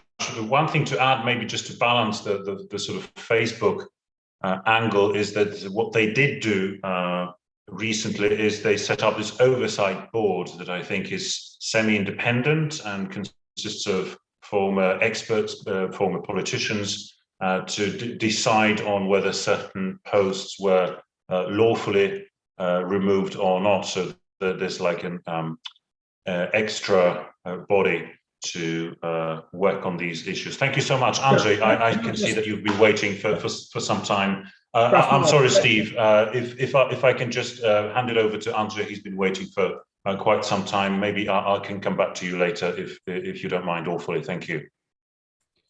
Okay, thank you. I just wanted to refer what Professor Lewandowski said, because I totally agree that one of this solution is some kind of the legislation of regulating the social media platforms, and I think it's more and more visible to more and more people nowadays, and I'm happy with this. However, I cannot agree as a researcher that research and the researchers should seek a consensus among a certain issue, because the Middle Ages, for example, Mikołaj Kopernik, the Polish astronomer, actually broke this consensus about sun circling around Earth. However, to defend also Professor Lewandowski, I don't have a better answer to the questions on the chat. But also, and it's my last remark, we need to remember how the development of the COVID is dynamic, and also the response of the medicines is dynamic too. We have research over new medicines, which for example, on the first trial looked like very effective, but later on the larger scale of the population, they are quite dangerous. So here we shouldn't censor this one. I mean, I probably it's not what Professor Lewandowski wanted to say, but the very good example is, and this very good example of the power of social media is how, for example, Facebook reacted on the theory that coronavirus is not a biological virus, but it escaped from the Chinese laboratory. It was banned. It was like a conspiracy theory. Now we are discussing this as one of the serious theory. The two most important theories right here are the biological one, and here that it escaped from the Chinese laboratory. It is discussed in the Congress. It's discussed by the American country regions, which is looking for answers. So here is also a good argument that yes, we should have some kind of the social media regulation. Wonderful, thank you so much. And over to. Sorry, did you want to go on, Andrzej? No, just the wrong button. Okay. Sorry. Okay, no, that's fine. That's fine. Don't worry. Perfect. Wonderful. Thank you so much for your input. Professor Boni, you've been waiting for some time. Over to you. Yeah, thank you very much. I agree that we need regulation for platforms, not only social platforms, but also all those kind of platforms which are organizing economic business exchange and so on. But this is not easy task, because on the one hand, we need to implement some solutions which are important for indicating what is illegal and what is legal, because this is the only way for platforms and for providers of platforms to say, okay, we can and we need and we have to remove this content. And this is not so easy, because how to define the legality or illegality conspiracy theories? There is no consensus, there is no legal definition. In some areas, of course, it's easier. And when we are discussing in the European Union about those new obligations addressed to platforms, it's clear that we need at the same time harmonization of law, because what is legal and illegal should be the same in all European countries. Now it's different. There are various solutions in all European member states. I'm not talking about global solutions, because on the other hand, there are different cultures and cultural patterns and different cultures of legislation and law, functioning of law. So this is not so easy. And the next step, the next point is related to some kind of not strong regulation, but code of conduct. We have in the European Union the code of practice on disinformation, and looking at the activity of some institutions, cooperation between journalists, cooperation between flaggers, representatives of some non-governmental organizations, and platforms, also Google, also Facebook, I see that there are many achievements.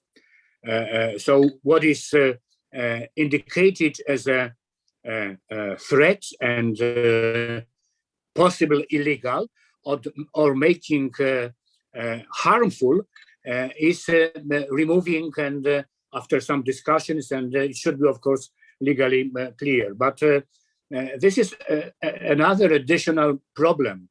Very often, if we want to remove the content from platforms, we need to use automatic solutions. We need to use algorithmic systems of content moderation. And they are not perfect. We know it. They are not perfect. Even now, when they are using artificial intelligence, many sophisticated models of algorithms, they have many problems with understanding the context, for example. So they can, due to some data which are important for feeding those algorithmic models, they also can create some biases and so on. So I agree that we need to have regulation, but on the other hand, we need to add to the regulation code of conduct and civic activity, which is important to indicate what is a threat, what we need to remove, or to build some kind of, as Professor Lewandowski said, vis-a-vis scientific consensus based on evidence. Probably we need to build emotional consensus based on values. It's it's a hypothesis, yes, but it's not so easy to build this emotional consensus, yes. But final point, I want to stress that there is a very interesting research done by Oxford Internet Institute on industrialization of disinformation. So how disinformation is industrialized.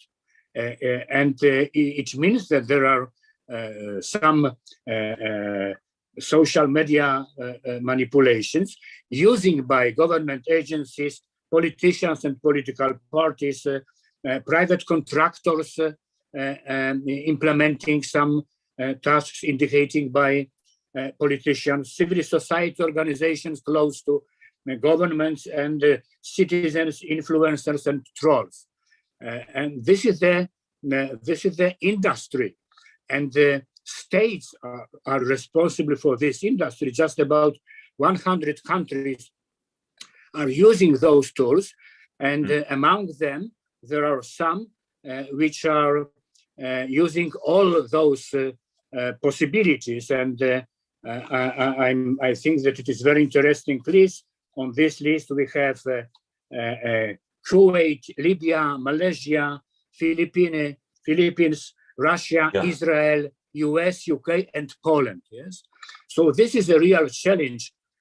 Regulation, one point.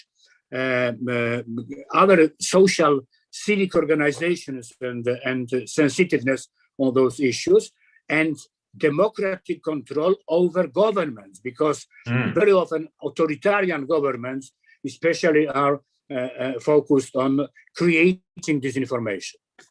I think we would be opening a whole new universe if we started a discussion on how democracy can wield its control over governments. So let me move on to Przemysław, who's been waiting for some time. So the question was how to fight misinformation when some scientists or medical specialists spread fake news. So what are your thoughts, Przemysław? Yeah, we started on a question from Q&A, but we gently swifted to regulation. True story, yes. Go ahead. Yeah, I'll continue, and I'll add another question from the original set of questions to that. First of all, I like how we discussed the code of practice. I think this is, at least initially, the way to go, the self-regulation. And as far as I know, it was evaluated by the European Commission last year.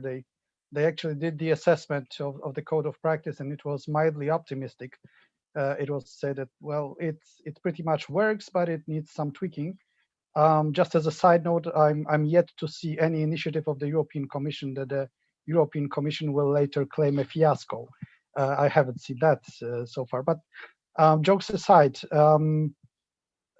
it's really good that it happened, and I saw some effects on being a very active Facebook user. I saw some effects myself. The sources being flagged as, this is a respected portal, or this is something that just popped up, etc., etc.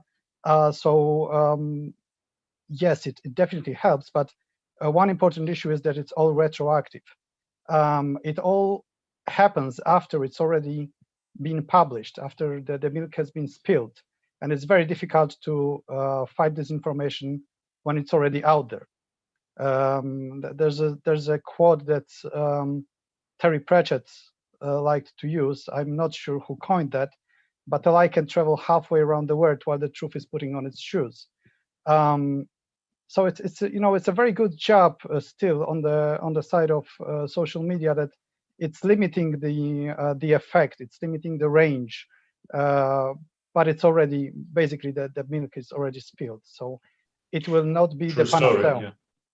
So do I understand correctly that your idea would be to make it not reactive but proactive, or in a sense future compliant, that an algorithm can predict which source is trustworthy or not?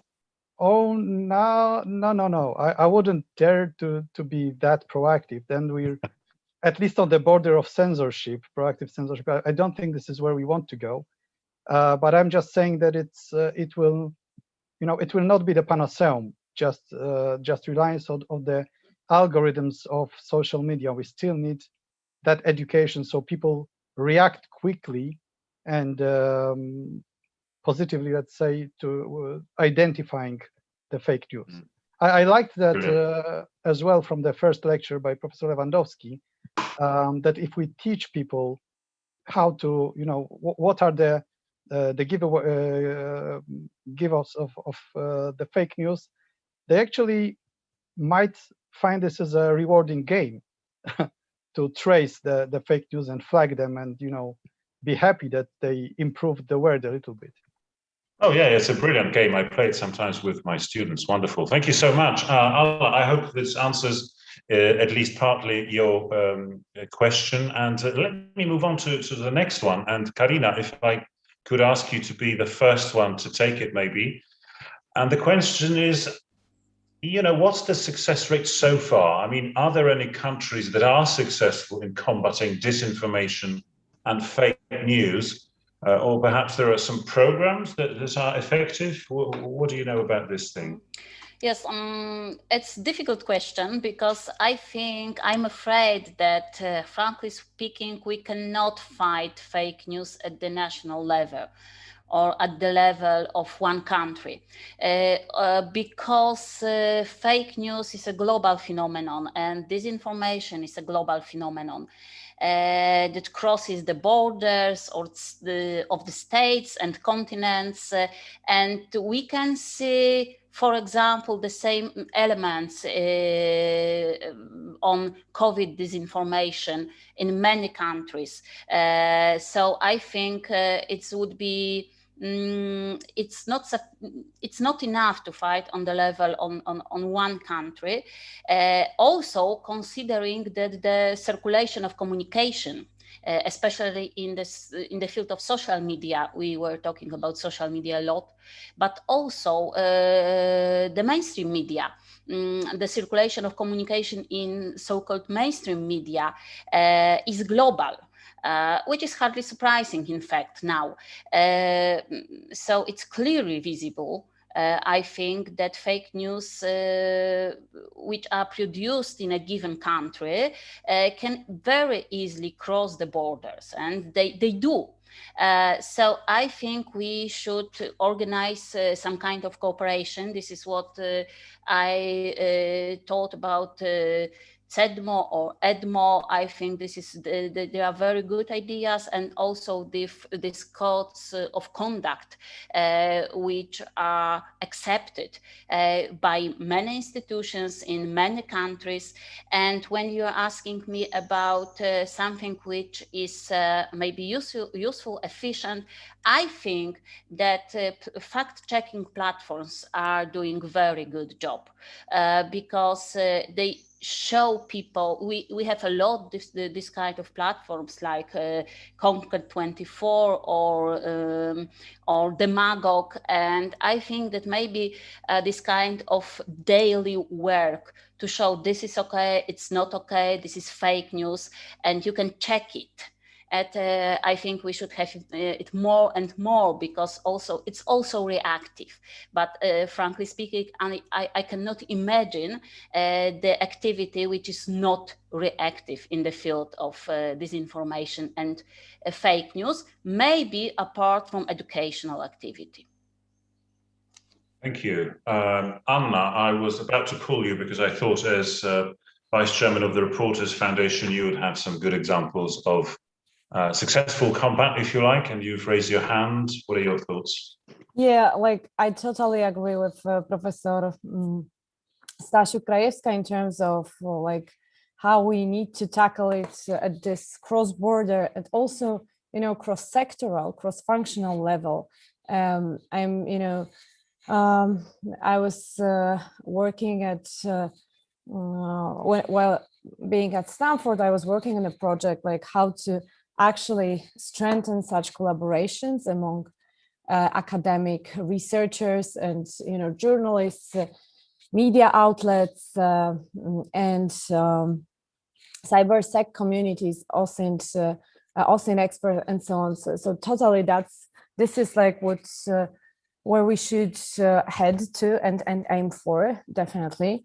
But, you know, in terms of fact-checking and fact-checking platforms, I also agree they are doing a great job. The thing is that they really struggle with reach, and they usually do not reach enough audience, and definitely not equal audience as fake news or, you know, disinformative, manipulative content.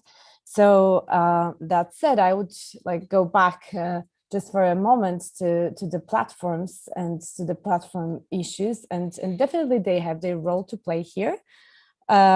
Eventually, they took some efforts, as Przemysław Jaroszewski mentioned, and this is working. The thing is that it's reacting, but there are like, first of all, you know, infrastructural level of what platforms can do, but they also should be developing their investigative units and strengthen cooperation with academic researchers. The thing is that as, you know, researching community, whether we think of academic researchers or journalists or OSINT experts or whoever, we don't have enough access to data. That's the main challenge, to really understand what is going on social media platforms. We don't have such a level of access to the data. So that's like another issue. And also, you know, the situation is rapidly changing, and the platforms are rapidly changing, and bad actors are using new platforms and, you know, communication channels. So we really need to chase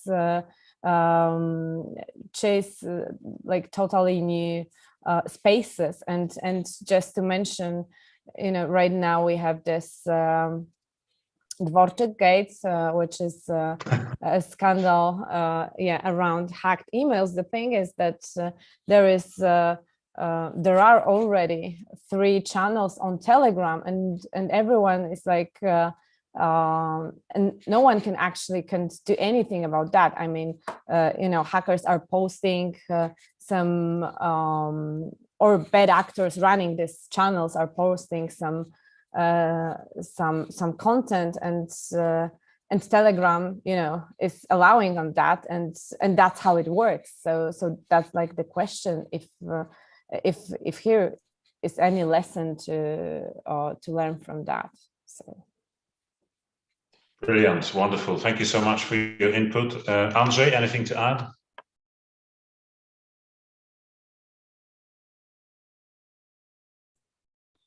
Yeah, I would like to, I do see a role of the state in the countering disinformation, because we need to remember that very important here is prevention.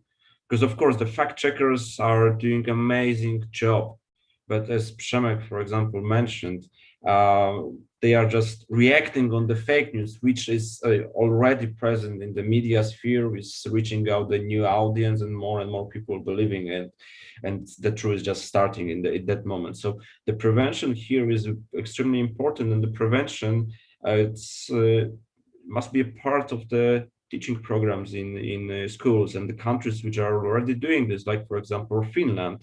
They are not resilient to the disinformation, because it's impossible to just to 100% resilient to this problem, but they are much better than the others. We need to remember that disinformation is using social when we have like polarization, political polarization, when we have a social polarization, when we are attacking minorities, when there are problems, when we don't have a lack of communication from the government, when we don't have a lack of trust to the government, when we don't have a last trust to the media. So all these factors, for example, contribute to disinformation. And states here have the role to fight with this, to not give a fertile ground for the disinformation. And here I see the role for the state. Thank you so much. Brilliant. Professor Boni, you've been waiting for some time. Just about education, because I think that this is crucial. And we need to discuss about digital literacy and change curricula in our education in Polish schools. And it's related to understanding and using media. It's relating to the critical thinking, because this is the only way for us as individuals to consider what is true, what is not true.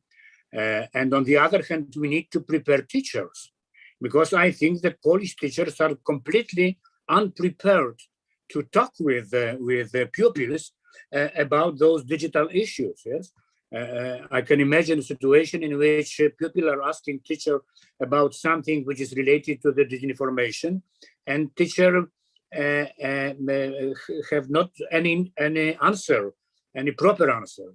And additionally, when we are talking about this Dworczyk gate or something like that, this is much more complicated and much more dangerous, because this is not only the situation in which some mails and content was hacked. This is the situation in which minister of the government used private mail accounts to communicate with colleagues, with ministers about some political issues. And this is the total lack of cyber hygiene. When we are discussing in EU, we are discussing also about how important is the maximum level of literacy and some kind of this cyber hygiene. In the document presented by Polish government, the new deal, there is the expression cyber hygiene, yes, related to cyber security, and this is a big contradictory now with the real attitudes of the representatives of governments. And I think this is not only situation of the Polish government and ministers. In many countries, there is a big problem with understanding what does it mean cyber hygiene, and what does it mean real disinformation, and how states should positively, not negatively react. Not establish disinformation, but giving and building the background for fighting with disinformation. Thank you so much. Just to add one thing, I'm not exactly sure where the inquiry is at the moment when it comes to those government hackings. So I would still prefer to use that they were allegedly using the private emails. I'm not sure if it's been proven beyond any reasonable doubt or were they actually confirmed doing that. But let's leave this aside. Przemysław, your thoughts, please.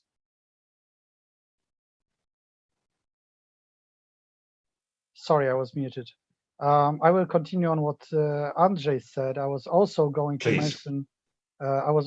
mention Finland, and I do believe that it is a state role to some extent, but also cultural differences make a difference in how resilient we are to fake news. There is one index that I know of, which is called well, basically it's called Media Literacy. By Open Society Foundation, Open Society Institute. They've been taking into account, well, actually, the most weighted part of this index is freedom of press.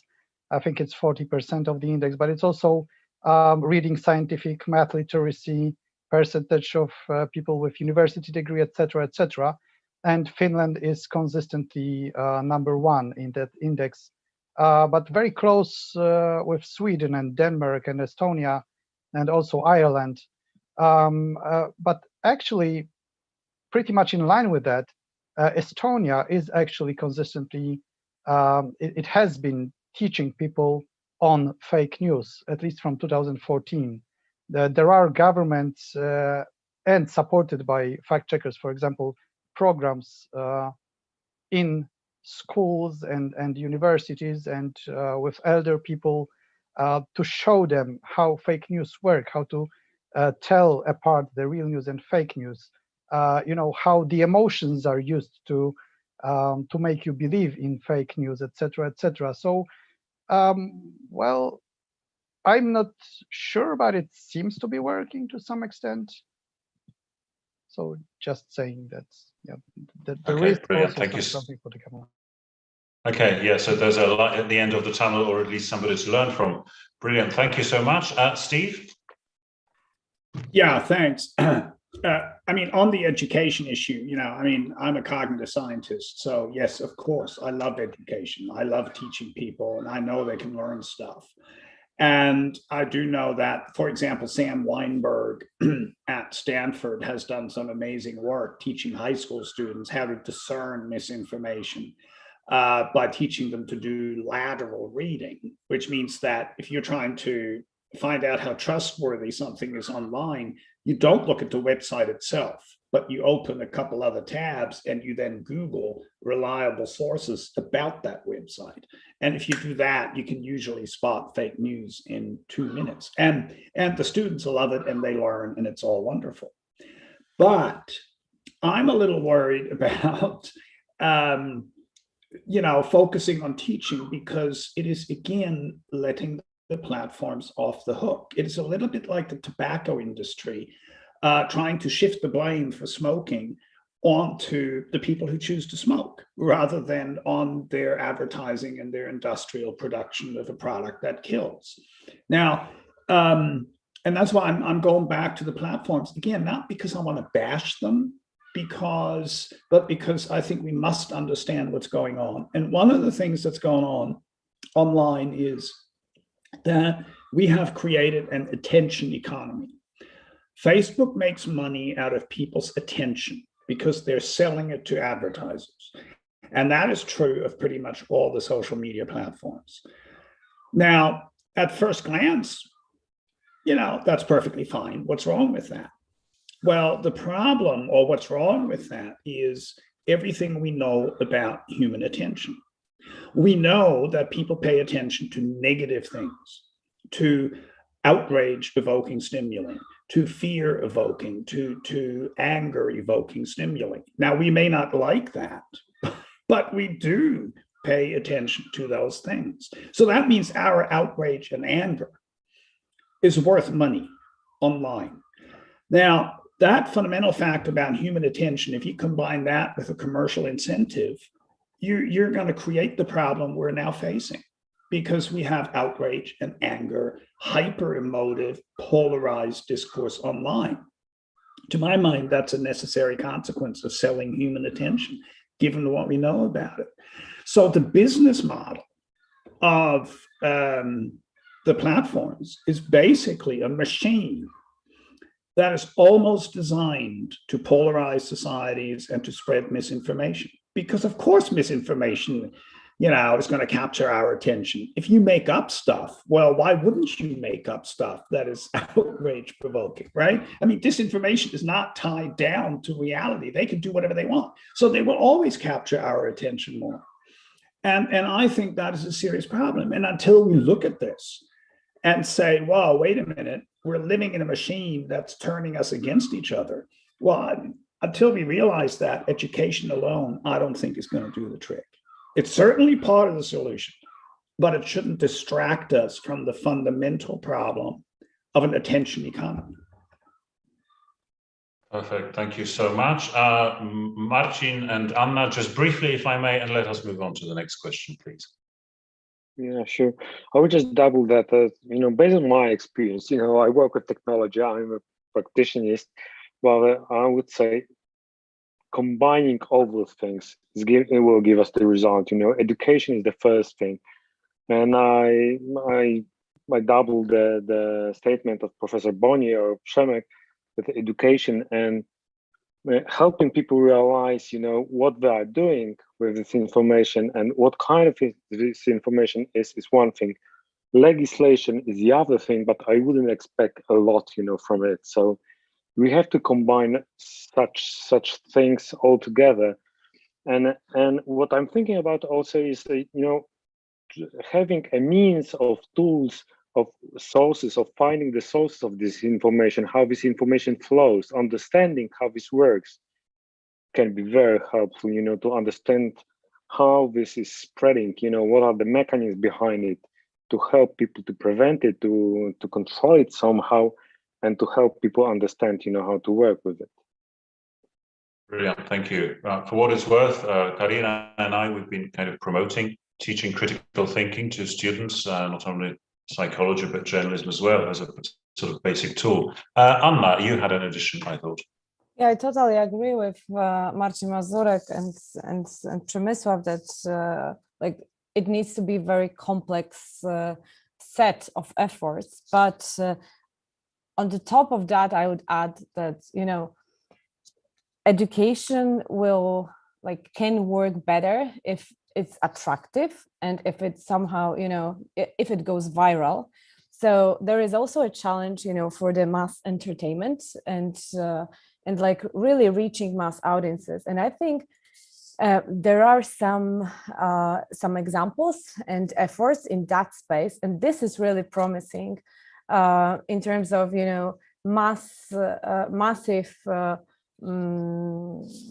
massive efforts increasing critical thinking. And what I mean here is particularly some, Netflix movies and Netflix documents like The Social Dilemma, but also The Great Hack. And, the more people are watching such productions and such, like mass popular TV series and so on, the better, and this resilience might be improved, and that is, I think, actually the only way in which such education might be effective. If we think about like how sexual education was promoted at the very beginning, for example, taking South American countries like Mexico and Argentina, that was like the soap operas, presenting, good patterns and for like safe behaviors and so on. That's, I think, what we need here as well. At the BBC World Service, if I remember correctly, we're using the types of radio theatre, if you like to call it that, for some African countries to teach those things as well. So it was in a form of a play. Thank you, Anna. Thank you so much. Let me just quickly catch up with our chat. Earlier, so coming back to the code of conduct, the EU Code of Conduct is currently being renegotiated in anticipation of the Digital Services Act. That was a remark from Steve, to which Professor Bonney replied, agree, but there are some limits for the full success of DSA if we want to avoid the censorship. Ala says, I'd love to see this kind of education in Polish schools, but I doubt it's going to be on the curriculum, it's not in line with the present educational objectives. And Konrad, of course, you may have a question and a comment. So Konrad, over to you for now. Thank you very much. Actually, I'm not a member of this group of panelists, but I am listening this discussion, and one question came to my mind, because every time when I speak with my students, they ask me about the, let's say, appropriate attitudes towards discussion in the internet, right? Because for them, they have a confusion, and this is my question. Should we encourage students, teenagers, maybe everyone, to discuss with opponents? I'm talking about, for example, anti-vaccine groups.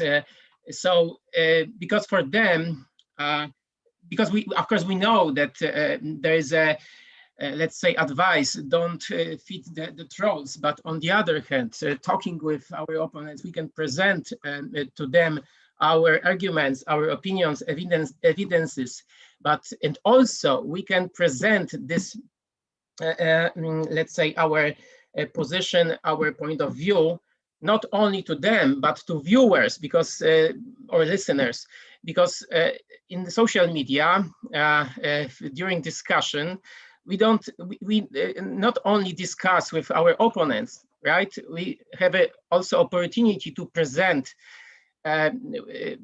something about, I don't know, science. We can present evidences, we can, I don't know, put links with scientific articles, and then we have an opportunity to present what real science really means. So this is kind of like education, maybe.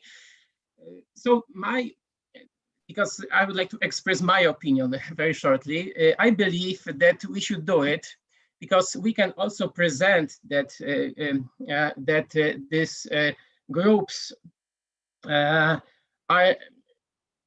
in fact very small, and they have weak arguments, right? And also we can present kind of front against this anti-vaccine group. So I believe that we should activate people.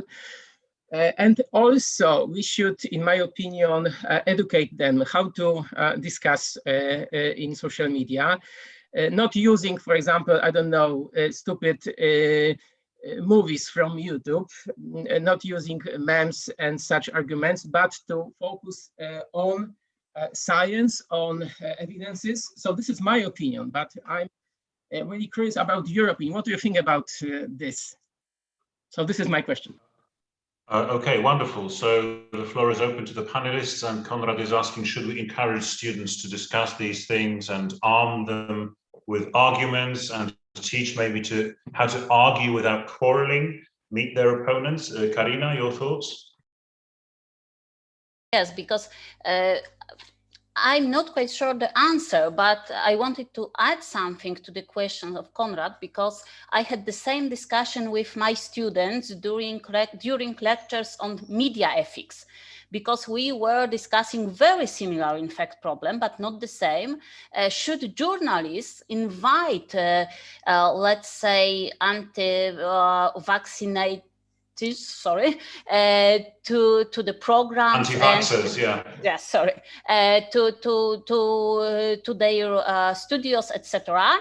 And I was surprised, because the opinion of students were very divided.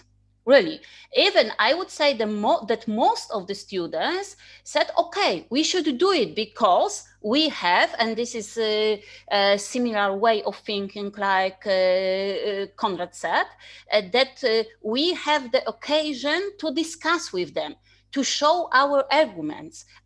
But I'm afraid that the logic of media is not the logic of argument, not the logic of evidences, but the logic of emotion, the logic of celebritism, etc. So I think that it could be difficult, but my students, as I said, were very, very divided in this discussion.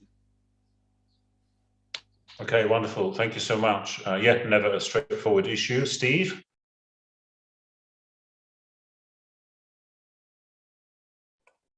First of all, I thought it was a great question, and it's really important to get into the nuances of this.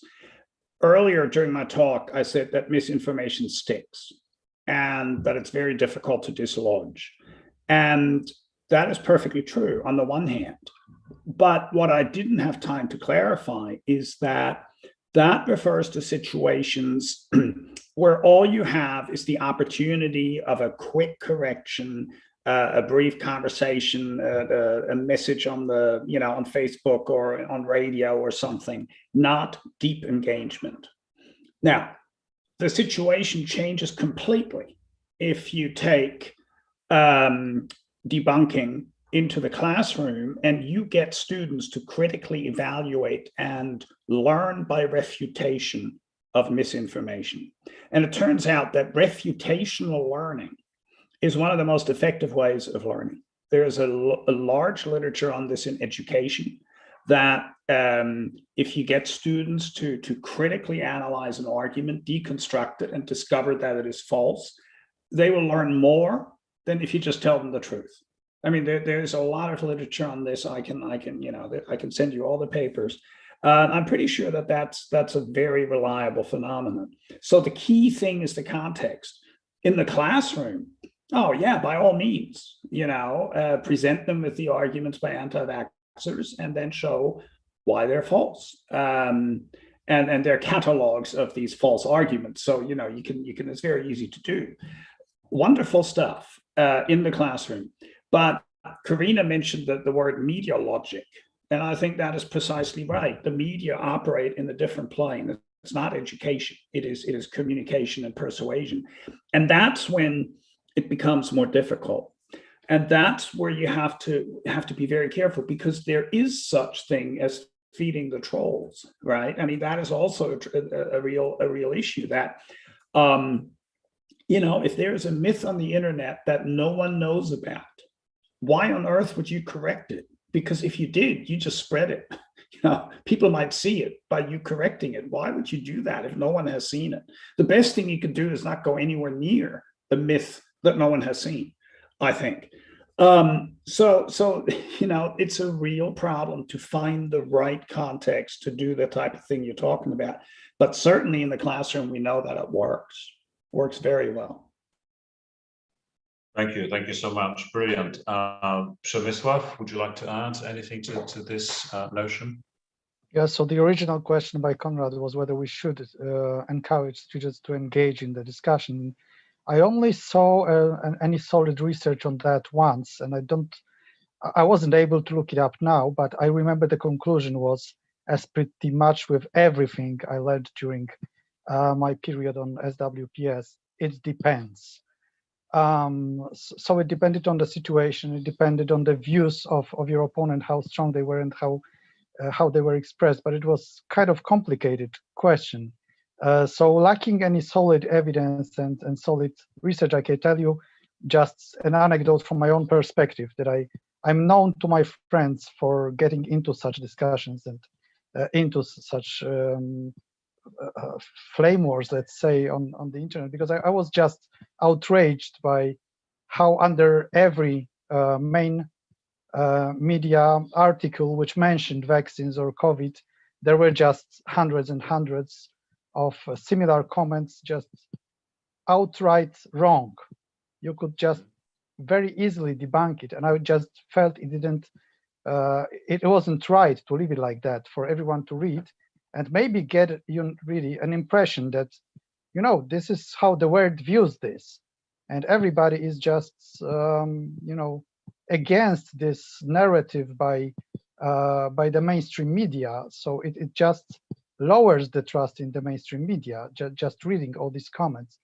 So I tend to leave comments, debunking very obvious things which can be easily debunked, just for anybody else reading the comments to be able to see it, to notice that there's also the other part of the story. Wonderful, thank you. Przemysław, let's stay with you. I thought you might want to take the next question, but before I ask it, let me just update everyone with what's in our chat. And there's an anonymous message saying in Polish that the Polish doctors decided not to talk to denialists, I understand, because, quote, I think you do not negotiate with the terrorists, unquote. And yeah, Przemysław, let's fantasize here for a bit, if I may ask. And suppose there's a third world war. Is there going to be an information war employing deep fakes, hackers, programmers, social media influencers? So like a Die Hard movie, only squared. What do you think? Well, okay, this sounds like such an easy question, and we can fantasize, but I will make it more serious. What if we are already there? We're still in the 20th century in our minds, that we expect the Third World War to be kinetic, which doesn't really make sense. It's very costly to have a kinetic war, and if you have the goal of gaining influence, gaining power, gaining control there's other ways to do that now, and maybe we are just witnessing it. And actually declaring war formally has consequences. And as nations, we pretty much know how to react to war. We have, alliances, and we're used to that. But I like the term that was coined, I think it was by Lucas Kellow in his book. Well, I can't recall the title now. It's unpeace. So in the cyber, we have the state of unpeace.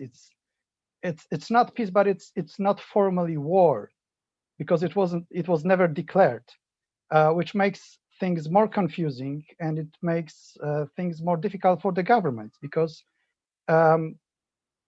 let's talk about the situation that we have now. Or I don't want to dwell into the situation we have right now, maybe with Dvorczyk Gate, as Anna called it. But let's say we have proved that Russians meddle in American elections. So how should we react to that? Do we have the right way to react to that? Do we know what kind of sanctions we should impose if we are the American government? It's a very difficult topic that you touched with supposedly a jolly question. So yes, I believe actually that we are already in the unpeace state, and maybe we will never have the Third World War, but we do have this information war. Okay, wonderful. Andrzej, I can see you've got some additional thoughts. Because with your question, you touched my main interest in the cyber and the disinformation domain. But I agree, of course, with Przemek, and we need to refer to the classic of classics, Karl von Clausewitz, who said that war is just a continuation of the policy by other means. Here we can just say that the cyberspace and the disinformation is a continuation of the policy, because armed conflicts was through the history aimed at advancing interests of the certain state. Now we have a cyberspace, we have the cyberspace operation, disinformation, and 2016 the meddling in elections. Brilliant example. However, I do not believe that classical conflict is totally outdated. It's totally out. And if we can join together this disinformation cyber sphere with the classical conflict, I remember very good analysis from one of the American think tanks with, of course, prediction of the Chinese and American conflict, with the situation that in Okinawa, there is in Japan on the YouTube is like a fake movie, but of course it was detected later that it was fake, that the American soldiers raped the Japanese girl. There are the protests in the base, around the base, so the base is cut off from the world. American soldiers got info that they are a massive credits took because someone stole their personal data, so they think about the other things than the war. At the same time, we have also that the leakage of information that there is like a sexual abuse by the commander of the Pacific Fleet, and it's all the time is on the same time, just before even one bullet is shot. We have totally paralyzed of this a lot of the American soldiers. Of course, it was just a scenario, but it was realistic scenario and not very very sophisticated in the methods in the cyber attacks. So just like a topic I can talk a lot. So just I will finish with this. Thank you. Okay, wonderful. Thank you so much. By the way, Anna, if you'd be so kind and maybe put the titles of the Netflix series in chat for people to see and copy maybe and have a glance. Speaking of which, thank you. And speaking of which, again, an anonymous comment, fake news and various theories, they are answers to some social needs. We do want to live in the world of Netflix series because the normal world is not enough. Professor Boni, if I may ask you now to be the first to comment, if you'd be so kind, because I've got a sort of European question, if you don't mind.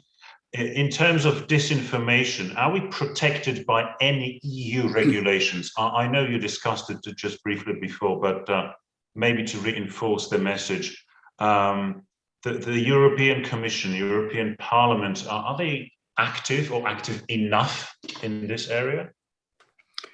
In my opinion, the European Commission and the European Parliament are active through many years in the ongoing discussion. But the problem with the European Union is that when some solutions are ready and should be accepted by the third side, the third party of the European Union institutions, it means member states, there are many problems because very often member states are not ready to accept some solutions. The same situation we will have with Digital Services Act. As I know, during discussion, there are many controversies between member states. And this is this regulation which should support to solve some problems and give some tools to make platforms much more responsible. This is the key regulation in that area. But on the other hand, there is a discussion on legislative proposal on the transparency of sponsored political content. It is also important, but because when we are discussing about disinformation and exchange our views on the role of states, in my view, the role of states is much more dangerous than, as Professor said, platforms. Yes, I agree that we need to regulate platforms. I agree with the assessment of the attention economy, and there are many dangers. But on the other hand, we don't need to blame only big tech companies and so on. So coming back to the European Union, the problem is how those disinformation actions are financed. It should be much more transparent, and there is a new regulation in that area, and also the revision of regulation coming from 2014 on the funding of European political parties. So this is one of the issues. I have said earlier that there is a ban, the provision with a ban of using micro-targeting in political advertisements. So there are some steps done. And on the other hand, there is a new toolbox at the European level for countering foreign interference and influence operations. And there is a discussion on new instruments that allow imposing costs on perpetrators, as well as strengthening the EIS strategic communication. Also, this is a question of cooperation of some European institutions with NATO, because we are living, and it's clear from 10, 15 years, we are living in the time of the possibility of hybrid war, not kinetic, but hybrid war. And it exists. It functions, unfortunately. So we need to strengthen the cooperation between these kind of institutions. And I think that those projects presented by Professor Stasiu Krajewska, by Karina, are crucial, because we need to know more about the concrete mechanisms which are important for the disinformation dissemination. Yeah? So if we will know more, implementing this kind of project and financing this kind of project, if we will create the fact-checking platforms, if we will support stronger cooperation between responsible institutions, NATO, Europol, for example, and NISA as a responsible for some issues important for cybersecurity. If you will find this toolbox for countering foreign interference, and if we will have this regulation, Digital Services Act, so I think we will create the background. And of course, as somebody expressed very strongly during this discussion, we need much more complex set of activities and measures. So it means education, it means activity of journalism, and so on and so on. Wonderful, brilliant. Thank you so much. If I can read people's faces, and if I were to read Konrad's, he would be telling me that we've got 7 minutes to go, and maybe it's time for the conclusions and bottom lines. So let me just ask one more final question, and then if I can ask everybody to comment just very briefly with a sort of bottom line. And the question is, about this battling disinformation or misinformation. Is this just a task for politicians, experts, judicial systems, intelligence agencies maybe, or can members of the public do anything, something to help with that? What are your thoughts, Marcin? As I said before, I think this is the complex task. So it shouldn't be, focused in one area. Politicians, legal, universities, companies, it's all over. We have to be responsible what is happening in that space and for this information that is flowing. So multiple activities has to be taken, to control it somehow, to understand it, and to prevent it, ourselves, our kids, our societies, our countries also. Thank you so much. Wonderful. Steve? Yeah, I agree. It's a societal problem, and that means all members of society have to be engaged in this conversation. And it's a really good thing that there are these conversations happening, and that policymakers talk about it, academics talk about it. We're having a meeting right now with, the public in attendance. So yeah, we just got to continue doing that. Fantastic, thank you. Przemysław, your final thoughts? I'll repeat what everybody said. It's the role for everyone. And even if we just agree, and I tend to agree on this one with Steve, that the attention economy is the root of all evil, then it takes all of us, the society, the technology, and the government to change that. So yes, it's definitely a complex issue. Brilliant, thank you. So once again, what can regular people, members of the public, do and be active, maybe effective? Anna? Well, I was just, sharing the link, so maybe just to start with that. Thank you. That's a good starting point for everyone, just to get like the more of, the more sense and knowledge of what's actually going on, and then, to play with some internet games like the bad news games and so on, to get this kind of increasing understanding. There is a lot that can be done on this individual level, and then totally like at this other level we are discussing joint efforts and collaboration, cross-sectoral, cross-functional, cross-border collaborations. That's the good direction, I think. Brilliant, wonderful. Thank you so much. Karina, what are your thoughts? Yes, I'm wondering, because I think that on the one hand, people should be competent to distinguish and verify fake news. And this is not, and now I think it's not so bad with that, let's say.